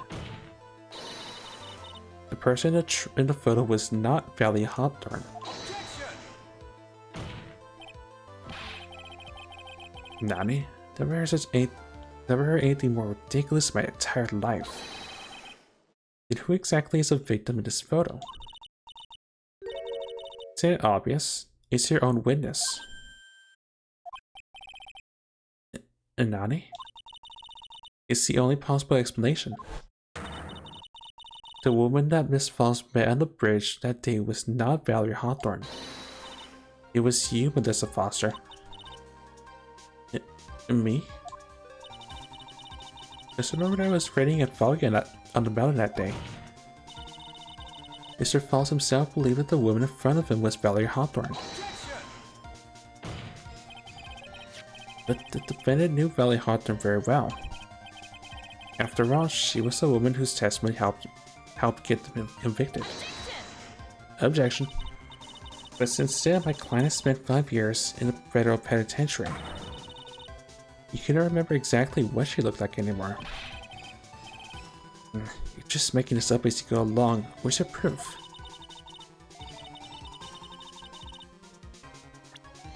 I'm already at overtime, but I'll play this last bit out, I guess. Doesn't seem like the important bit.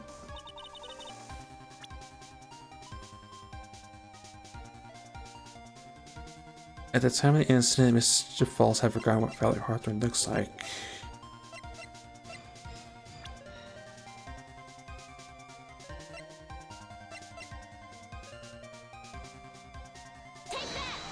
Take that. Wait a minute, kid. Mr. Armando? First of all, relax. Second of all, think the whole thing over again. No.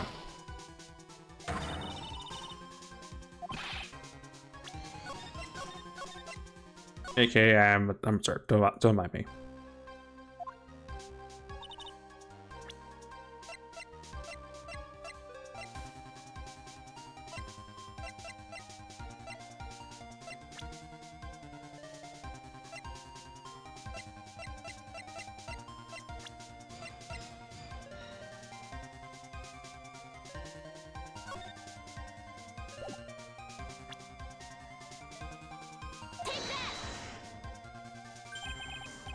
No, I did it wrong again.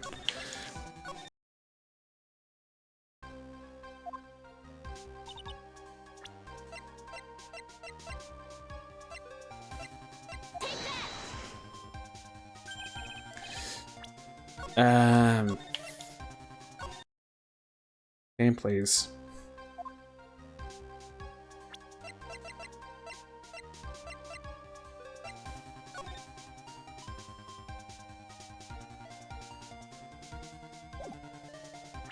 Oh, duh. I'm looking at it. Take that. Mr. Fells had forgotten the victim's face. That's why he needed some piece of identification. Namely, this bloody scarf. It was Mr. Fells who requested that she wore the scarf to identify herself.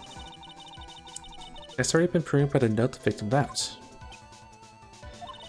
In other words, as long as you are wearing a scarf like he asked, you know, could pretend to be Valerie Hawthorne. Well, what do you have to say to that, Melissa Foster?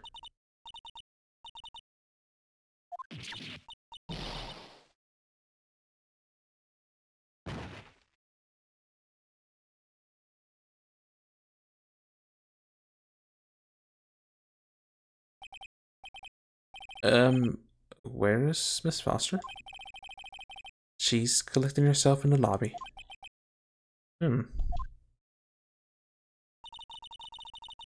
It's obvious that Melissa Foster did it. She hid the body in the trunk and disguised herself as the victim. She set up the camera to snap a fake photo of them together. The only question is, why did she do it? Well, isn't that obvious? She's the real culprit. Well, we have to wait for Miss Foster to compose herself before we start again. Until then, this court is in recess. The defense and the prosecution are both to wait in their respective lobbies.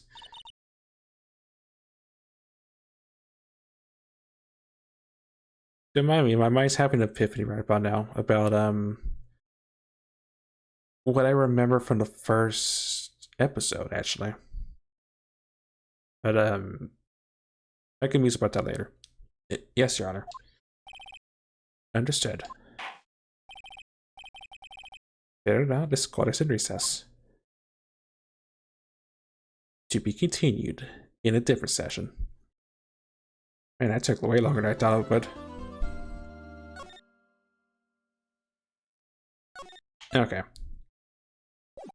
Well, when we come back next time in Phoenix Wright, Trials and Tribulations, we continue this.